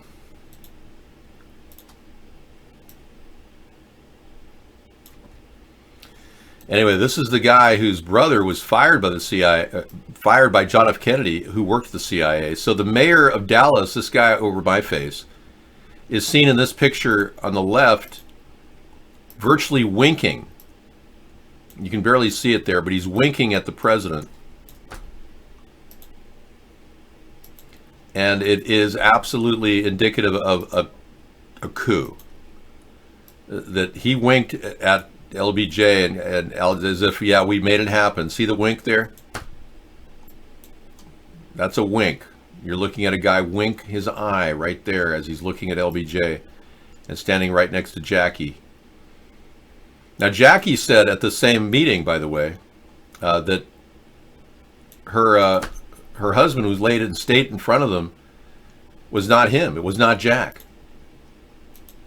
Now, the truth is, JFK was killed the same day a guy who looked just like him in Dallas was killed. Officer Tippit. This is a shocker, folks. Many of you are going to kind of freak out when you see this picture, but Officer Tippit was a dead ringer for, no pun intended, for JFK, and he was shot the same way from an opposite direction in Dallas the day that our president was shot. What's the likelihood that somebody who looks just like our president, this guy, Officer Tippit, could possibly have died the same way that our president died that same day? Here's a picture of Officer Tippit. They called him a young JFK. They simply needed his body to doctor it to make it look like the bullet had come from the book depository.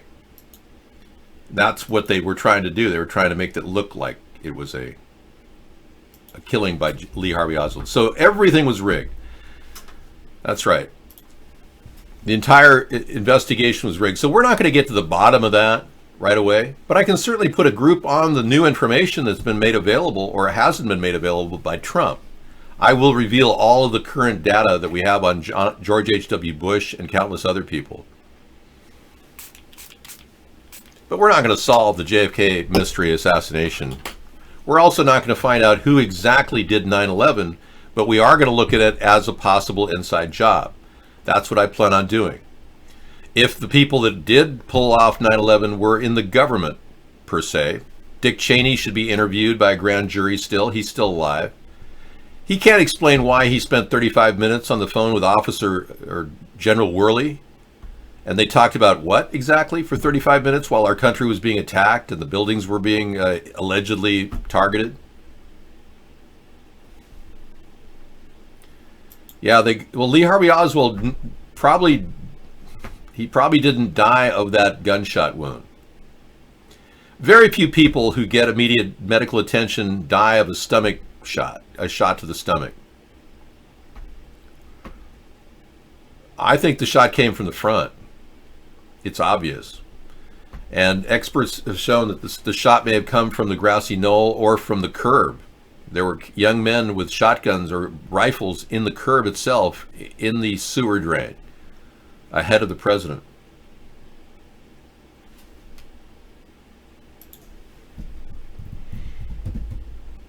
Tippit couldn't possibly... Why would Officer Tippit be in on it if he was shot in the head? You can't spin that any other way. There's no reason why a man with the same face as John F. Kennedy practically would be shot the same way that John F. Kennedy was shot in Dallas. How do you spin that in some way? That he was somehow in on the killing of our president? Come on. You're trying to throw a dead man and his loss of life out as defense for a traditional story that claims a bullet went from Lee Harvey Oswald's gun into the president and then into John F. Kennedy or John Connolly, the lone bullet theory. I mean, and then why did half his head get knocked off from the front? You can't explain that. So we're not going to get to answers necessarily, but we will be opening up numerous investigations. I'll be opening up an investigation into the Clintons. Carters have no... Well, I don't know. Carters have been up to some pretty weird, kinky stuff in Plains, Georgia. No, the Clintons are the ones that we should investigate, as well as Obama and the whole birth certificate issue that Judge Arpaio brought up. He had solid evidence to suggest that Barack Obama lied about that long-form birth certificate and faked it. And we have more than enough evidence to bring this to light. Loretta Fuddy and her connection to a cult in Indonesia that was linked to Barack Obama's mother, Stanley Ann Dunham, who was involved with a man who looked just like Barack Obama. I mean, that's a story of investigation right there. There's no way you can ignore that. The truth is, Barack Obama, his mother was involved in a cult, the cult of Cebu. And they went out of their way to cover this up during the Barack Obama exposure. Take a look at this picture.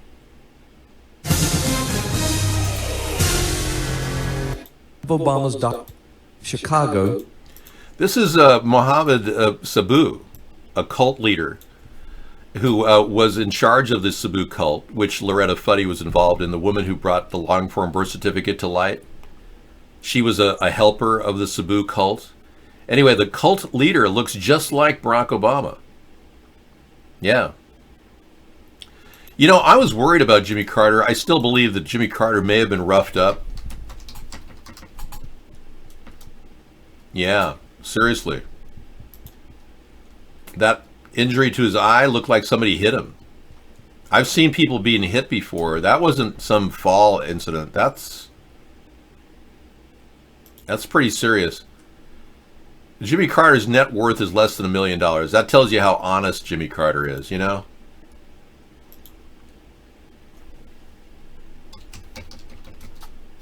His eye injury looks to me like somebody bashed him in the face with their fist. It's concurrent with a fist, not some... This is not some... you don't get an eye injury like that falling on a dresser. Most people would never... The reason why that can't possibly be an eye injury from falling on a dresser, because there's a unique thing about this eye injury, and I'll explain it to you. You don't have to be a forensic expert to understand what's happening here. Okay? I believe the mob is probably intimidating our president, Jimmy Carter. When you look right at the inside of the eye, that area, it's more evident here. Let's see if I can bring it up. The inside of the eye is not affected. That means it had to have been hit. The only way that this could have been hit is something like a planed object like that would have bashed his eye without hitting the orbital itself. The whiteness around the eye itself is from a fist. That didn't come from anything else but a fist. Our president may be roughed up. We need to get this guy protective custody. I don't know where the Secret Service was when he got hurt. I have no idea how he got hurt. I can tell you that there's no way his eye was hurt from a dresser or something like that would have gone into the eye. That kind of an injury, it goes right into the eye right there. That's a fist. Have you ever been hit in the eye? Have you ever seen somebody hit in the eye? That's what happens. Yep. Yeah. So now that I mentioned that I think they're beating up Jimmy Carter because of the things he said about Trump and how the election was illegal, I think that the mob bosses said, you know, I don't care who he is, you know, we're going to teach this guy a lesson. I'm president, whatever. He can't be walking around talking about Mr. Trump this way. You know what I'm talking about? That's what we're dealing with. It didn't just happen to him. Remember when they kept Bernie in line? Yeah, Bernie Sanders. Oh, yeah. Remember the eye injury? He said he fell in the shower. I don't know. Harry Reid. Harry Reid, remember when he had pulled out of politics right after the eye injury? He claimed he was working out with a rubber band and it snapped back and hurt him. Same kind of eye injury. Look at this. Harry Reid had the same kind of eye injury our president, Jimmy Carter, just had. Look at that. Where the white of the eye is clear. I mean, this is the eye is not hurt itself. The outer eye, that's a fist right there. That's a fist injury. Yep. That's how fists look whenever you see them, you know. I'm not making this up. No, this is exactly what a beating occurs. Well, you don't punch yourself in the eye, just justify the reality that the mob is running the country. How do you know if someone's a mob person? You don't. You don't know who they are, where they are. Some of them fit stereotypes. You can go to, like we went down to Chicago and we hung out with Tequala. You know, he was a guy in Chicago, and we went to a McDonald's, and I looked over, I looked at Tequala, I looked at these two big guys, Italian men, really heavy, and it's like they own the place, you know? Everyone was very cordial with them. It's like, yeah, they were the local enforcers. I've been hit many times, yeah. I know what a fist feels like. Yeah. You know, I don't like to talk about abuse that's occurred in my life because, as you know, I'm dedicated to nonviolence. And even though I'm trained to defend myself, I've chosen the path of nonviolence because it's the harder path. But yeah, you don't know. You don't know what's going to happen. If somebody threatens our president and he has an eye injury like that after making some pretty outrageous statements about Donald Trump, you don't know what to think. You didn't see this in the debates today. Beto O'Rourke arrested in the 90s for burglary and a DWI. There's his arrest warrant. So the reason why Beto O'Rourke wants you to get rid of your guns is because he's a criminal. He's actually got arrest warrant recorded crimes on his belt. He was a hacker for a while. I think Jimmy Carter was jumped by the mob. I do. Yeah, I don't think that eye injury was due to a fall. I think that somebody got a hold of him privately and just said, "You better shut your mouth, especially when it comes to Donald Trump. Do you understand me?" That's what I think is going on. That's my opinion. I don't care what you think. I don't believe anybody's standing up for Jimmy Carter. I'm probably one of the only people out there. I voted for Jimmy Carter. Well, I definitely think that it's good to talk about it, but I don't think it's appropriate to talk about the mob. Hey, welcome to the 1.5 billion who are watching our show at any given time or in recorded history. You're forgetting the time travelers that come in here and watch the show from the future. Yeah, that's even bigger number. Let's be clear. I don't talk about injuries from violence. I don't pay credence to violent activities. I'm walking here. So anyone want to see the police record for any other government officials? Oh, wait a second. We've got this thing, which is really cool. You know, our government's been spending $55 billion a year on assistance to foreign governments. And this image that Misanthropy gave us is really kind of cool. If you want to check out, you know, what we pay various governments.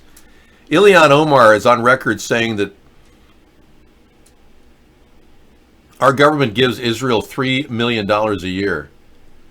Seriously, she said that. She didn't even bother vetting the truth that Israel is getting $3.2 billion, not million dollars.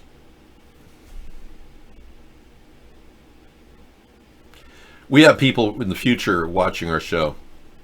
This broadcast will be broadcast for millennial future broadcasts. All of my broadcasts will be seen by future generations. Afghanistan, $5.7 billion with the war we're spending over there. It's amazing how much money we've given Morsi, Egypt, $1.5 billion. Excuse me, Sisi, President Sisi, who has literally killed Morsi. President Sisi killed 800 of Morsi's Muslim followers and then ended up killing Morsi because he neglected to care for President Morsi. He died while he was in jail. But we give them $1.5 billion. Why would we give Egypt $1.5 billion when he openly killed 800 people? Where were the Arab Spring people then when they found out that 800 innocent Muslims were slaughtered by the General Sisi? Uganda, Lusaka, Zambia, Tanzania, Sudan, Haiti. A lot of money going to Sudan. Look at that. And those people need support. You got to wonder how much money translates into rice and beans for people. But isn't that a great chart? Yeah, good link there. Thank you. I can't help but have that in the lineup. Okay, we got major pumpkin action coming up for Halloween. I still don't know whether I'm going to go as a man or a woman. My gender non-specific commitment has not been made. Well, everyone says I look a lot like Greta Thunberg, so I know it's difficult to go as a 16-year-old girl with a face like that who would want to be, you know, a Halloween mask, but let's face it, I do look a lot like her in many ways. How dare you?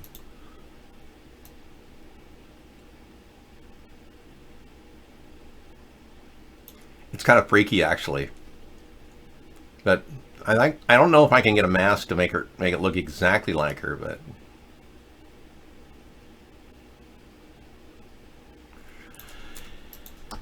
anyway, this genetically modified pumpkin was developed by a farmer. Well, it's not genetically modified. It was just stuffed in a form that's really strong, and the pumpkin formed like even square watermelons are possible.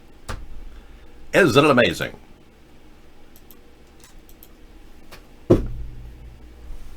Yeah, Reality 1000 says, why are we still giving aid to a country that has imprisoned the doctor that helped us find Osama bin Laden? Well, for one, Osama bin Laden didn't die in Abbottabad. That was a big joke. It was a plan to divert our attention from the birth certificate issue. It happened within a week of the long-form birth certificate issue. Osama bin Laden was then revealed that Barack Obama said he was watching him for 5 years. And then the story changed to 5 months. And then they lost a $1.5 billion helicopter over Pakistan. The man that they claimed was Osama bin Laden doesn't quite look like him. There's some significant differences in their facial features. Case in point, the lip area.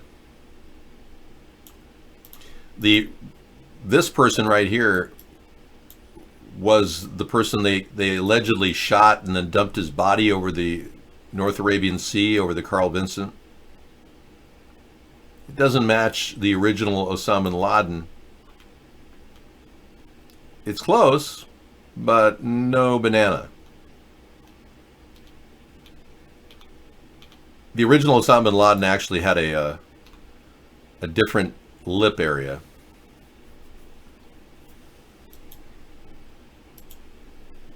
Yeah, so you can take these two pictures and compare the lips. The lips are more full with this one. This is the original picture, and he had gray hair, whereas here he didn't have any gray hair. And the Wahhabis, which Osama bin Laden was a Wahhabi, are very strict Muslims. They would never use a dye product. So how did he go from gray and 10 years later black? And why is this guy wearing mascara, which is strictly forbidden among the Wahabis? But you know what the clincher here that verifies that this was not Osama bin Laden? The nose. Yeah, the nose. And you take a look at the nose and the curvature of the nose. It's very similar, but not the same one.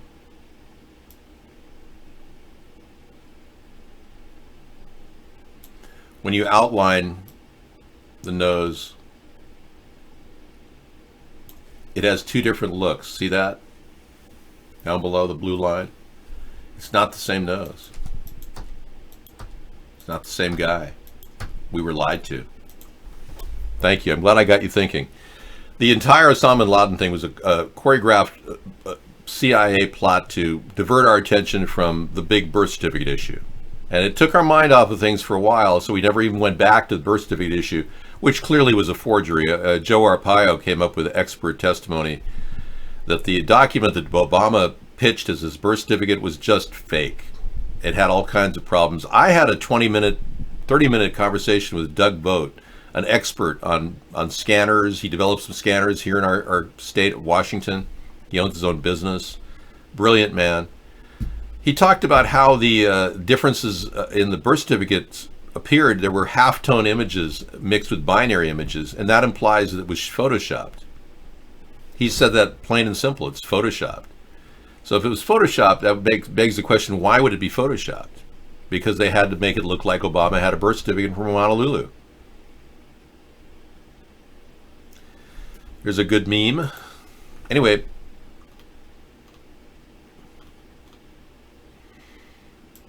apparently LeBron James got the big panda bear to give him the money to get the support the China government needed to continue going against the protesters.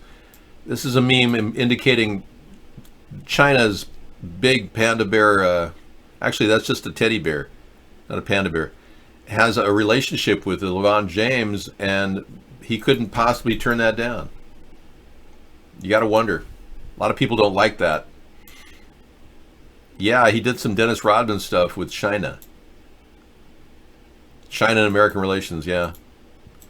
What relations? Yeah, I'm not a big sports enthusiast because my years of watching sports were remembering my dad, and I spent many hours watching sports with my dad.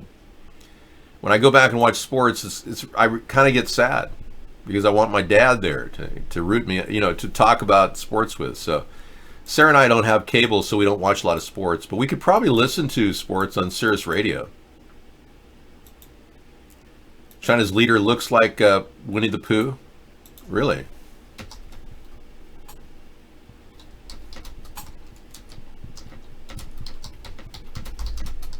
That's funny. They have this matchup here. Well, he does run a panda economy, so...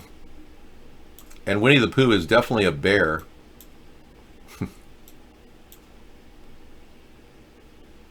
It's pretty funny. Yeah, I see a similarity in his overall demeanor. He seems very nice and special. He's overstretching his bounds. Like I said, Hong Kong has to have self-rule for till 2047.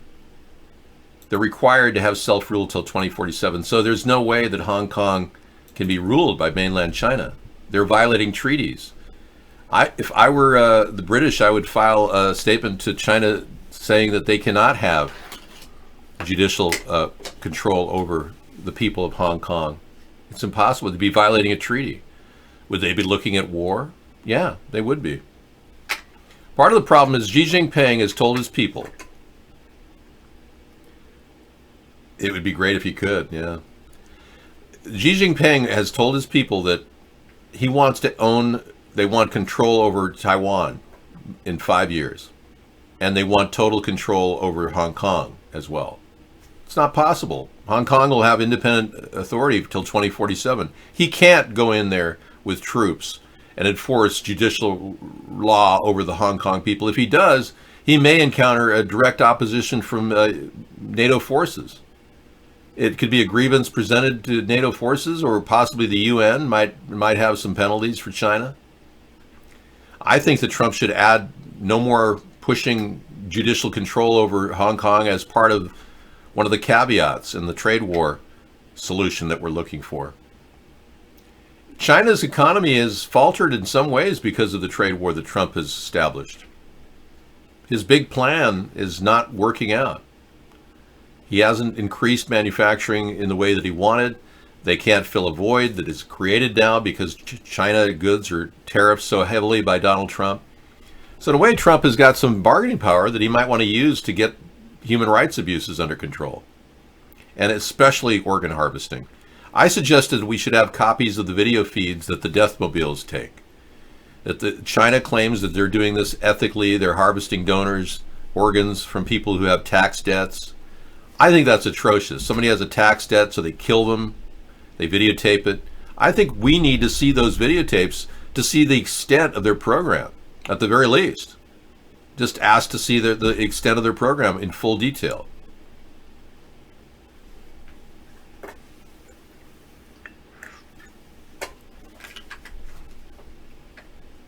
Yeah, LeBron didn't organize well with the other Lakers, and Kobe still missed very much from the Lakers. I spent my youth with the Lakers. I was immersed in the Laker basketball, so much so that I literally had an experience of a lifetime, 4 times in a row. My father knew the press manager for the Lakers through a woman he taught with, and they got us in the press room 4 times, and I got to meet Jerry West and Wilt Chamberlain and Gail Goodrich during that year that they had 32 straight wins at home, the best year of their winning cycle. I don't know if they're going to win again. I really don't. They seem a little bit lackadaisical now, but yeah, I stood right next to Wilt Chamberlain and Jerry West. It was just a phenomenal experience. I was only 10 years old at the time. One of the best experiences of my life, actually, going to the Forum and watching those games. I saw that famous shot that Magic Johnson made from 75 feet out. I was going to get drinks at the Forum that night. I turned around, I looked down at that shot. It's the all-time reel that they use of Magic Johnson shooting a 75-foot shot, swish, right through the basket. I saw that live.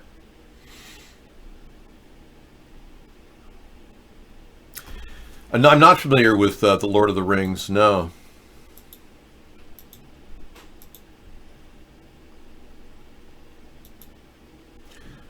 So one of the things we do in the show is give you guys links to cool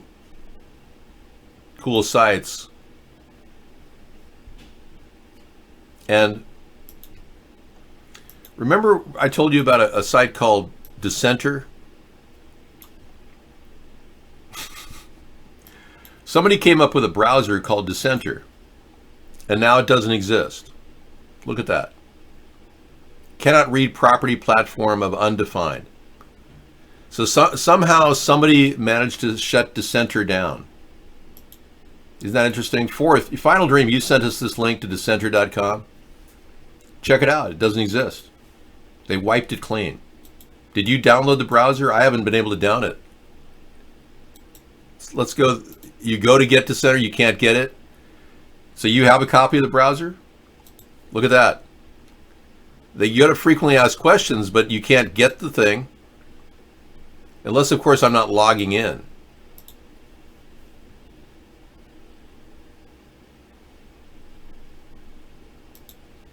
Sign up.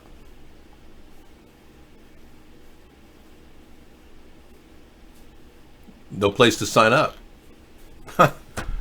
Yeah, completely. It must have been one hell of a browser, man. You should make it available for download. It's bad or broken or gone. The link is completely dead. That was just a couple days ago. So people who don't want people traveling the internet with privacy are shutting these sites down big time. Tesla solar panels have become a nightmare for some owners, especially for one Colorado woman whose roof went up in flames. Now, Tesla looked like he was kind of half-cocked when he was making these things, higher than a kite on crack or something, but he hasn't even tested how they heat up the roof and set fire to it. Wow. Crazy. Stock is still going up, though. They've waited for the company to fix the damaged panels, but they're frustrated. They're not getting them fixed. This woman, Brianna Greer's home in Colorado, caught fire as she waited for Tesla to send a crew to look at their panels. Yeah, they can heat up so much that they'll set fire to your roof. You have to be very careful when you put up solar panels. I have a lot of sun out here, and I told Sarah, if we do solar panels, I don't think I want to put it on our roof. I have a lot of property facing south. I could just put them on my front yard. With stands. I think that would be better.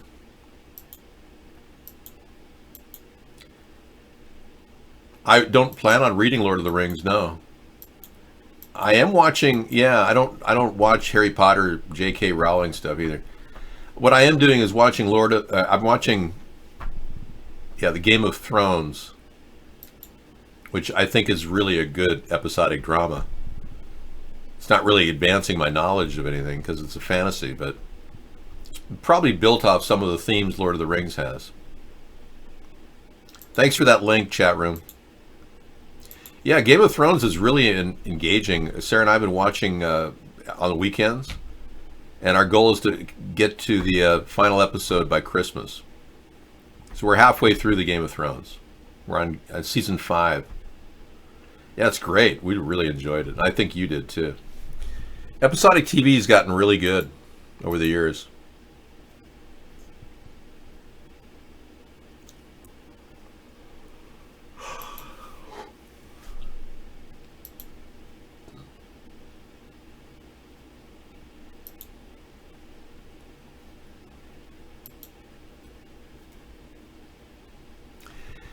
Yeah, I wish I could get to the truth about Jeffrey Epstein. There's so many questions that are not being answered that the truth is that Jeffrey Epstein didn't really die. That's the truth. Why did he have ambulances at his Epstein Island location? I mean, it's very difficult to get an ambulance out there. What's the point of having an ambulance there? And then look at this pile of trash that they found that was right outside of his complex before Epstein was put in jail. All kinds of questions arise about what Epstein was doing on the island with skip loaders.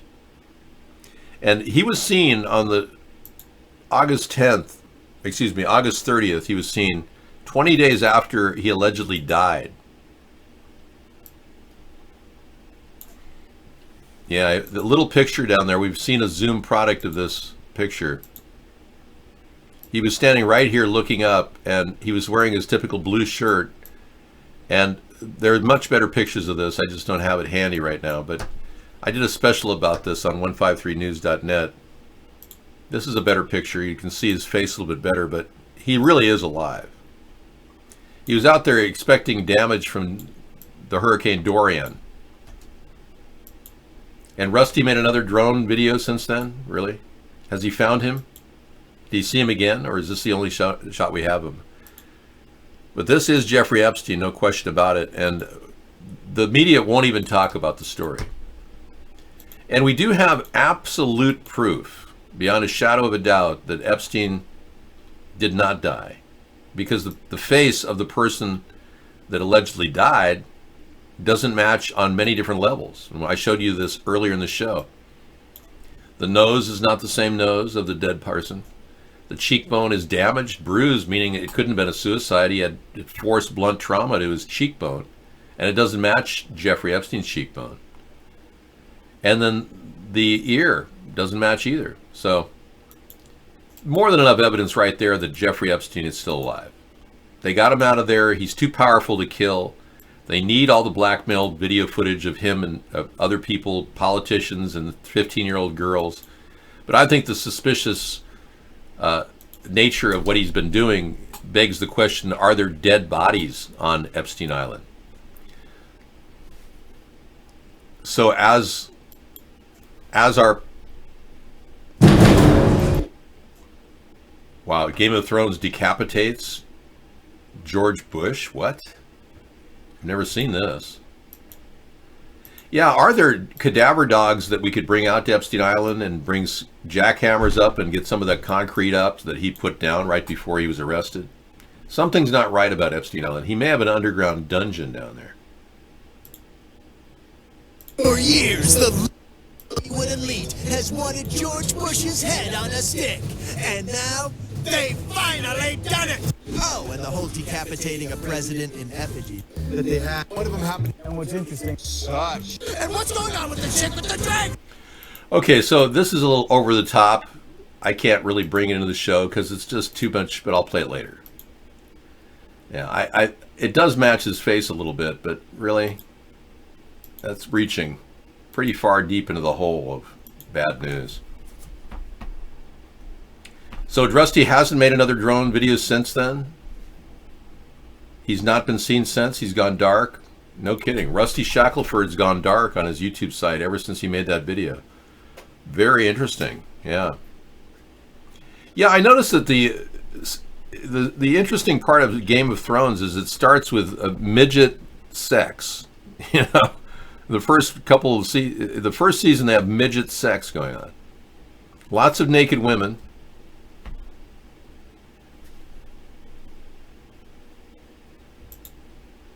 Yeah. But if you're into midget sex, Game of Thrones is really, really good. I got to laugh finally. I find the whole gay thing that goes on between, the two, whatever.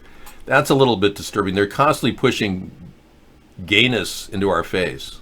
And all the different episodic shows are doing this now. You haven't seen Game of Thrones in the first season? Well, you should watch it, Bennett Emesis. You might be intrigued. So what really is the truth? What is really going on at the island out there, St. James Island, Orgy Island? And we've exposed a lot of this stuff. The island's now been boxed up. This entire particular building looks like it's a bunker now.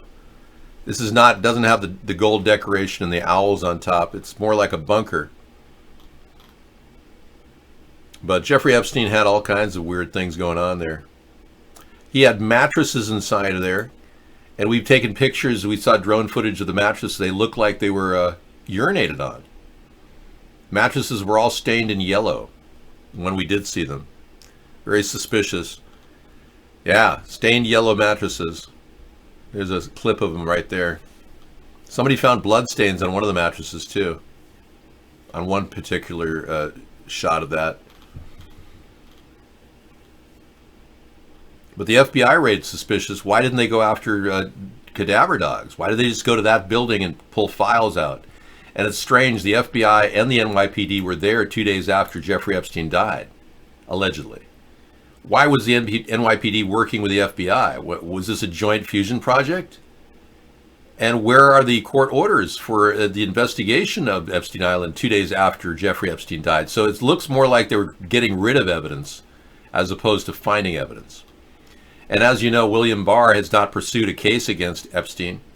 He said he was going to, but he didn't. And we know that Donald Barr, his father, got Epstein his job when he was just a little young guy. Without any degree from a college, he got a job teaching little girls mathematics and physics at the Dalton Prep School. Tell me that's not weird. And William Barr's father was involved in that.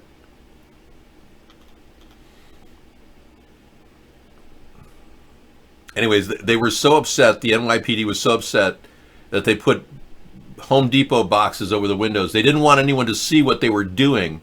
Why would this be a problem for us to see what's going on with the NYPD pulling files? Why are they hiding information gathering? This is not transparency by police officials.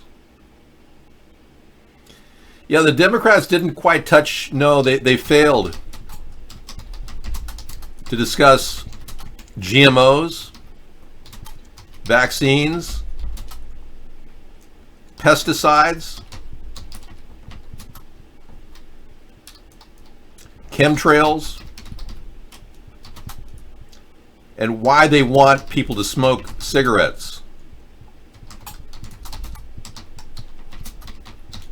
The Democrats are now the party that wants to smoke cigarettes. They want everybody to smoke cigarettes. You're out of here. Don't ever come back. The Democrats now want people to become cigarette addicts, and they also want more war in Syria. That's the Democrats now. And Beto is coming for the guns, even though he himself was a criminal. It stands to reason criminals want to get rid of people's guns, right? Well, I'll leave you on that note. His statement on Twitter is just crazy. Beto says, I will have the military take your guns. He says there'll be consequences from law enforcement if you do not turn in your legally owned AR-15s and AK-47s. It's a violation of the 2nd, 4th, and 10th Amendment. Beto believes gun owners are terrorists. Off the street. So to be clear, exactly how are you going to take away weapons from people who do not want to give them up and you don't know where they are? If someone does not turn in an AR-15 or an AK-47, one of these weapons of war, or brings it out in public and brandishes it in an attempt to intimidate, as we saw when we were at Kent State recently, then that weapon will be taken from them. If they persist, there will be other consequences from law enforcement. But the expectation is that Americans will follow the law. I believe in this country. I believe in my fellow Americans. I believe that they will do the right thing. My fellow Americans. You don't belong in my country, buddy, because you're a criminal who doesn't even deserve to run for office. That's right, a real mugshot of Beto O'Rourke, taken from when he drove intoxicated and committed burglary. He's also on record writing a story where he wanted to murder children. No wonder he wants to take your guns. He's a criminal. He wants you to be disarmed. That's what criminals do. On that note, I bring you my closer, Mr. Wright. I'll see you guys tomorrow night for a Wasteful Wednesday, where we talk about government waste and pollution and how we're all wasting our lives not doing the thing that really makes us happy. I'll see you later. Except for me, of course, because I enjoy doing this. I guess I'm the exception. But I don't make money doing this, so it's different. Thanks for coming in, everyone. We'll see you soon.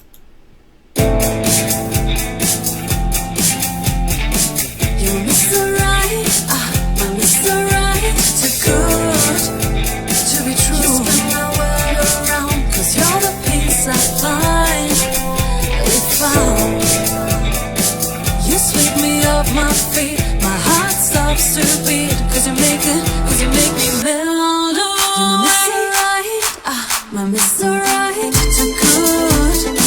You turn my world around. Cause you're the peace I find. You sweep me off my feet. My heart stops to beat. Cause you make me melt away.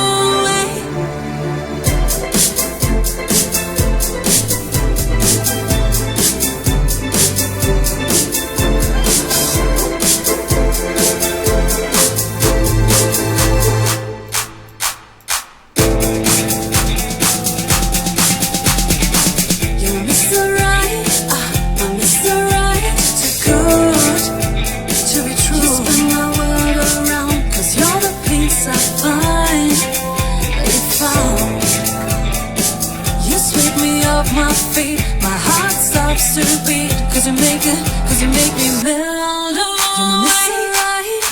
My Mr. Right, too good to be true.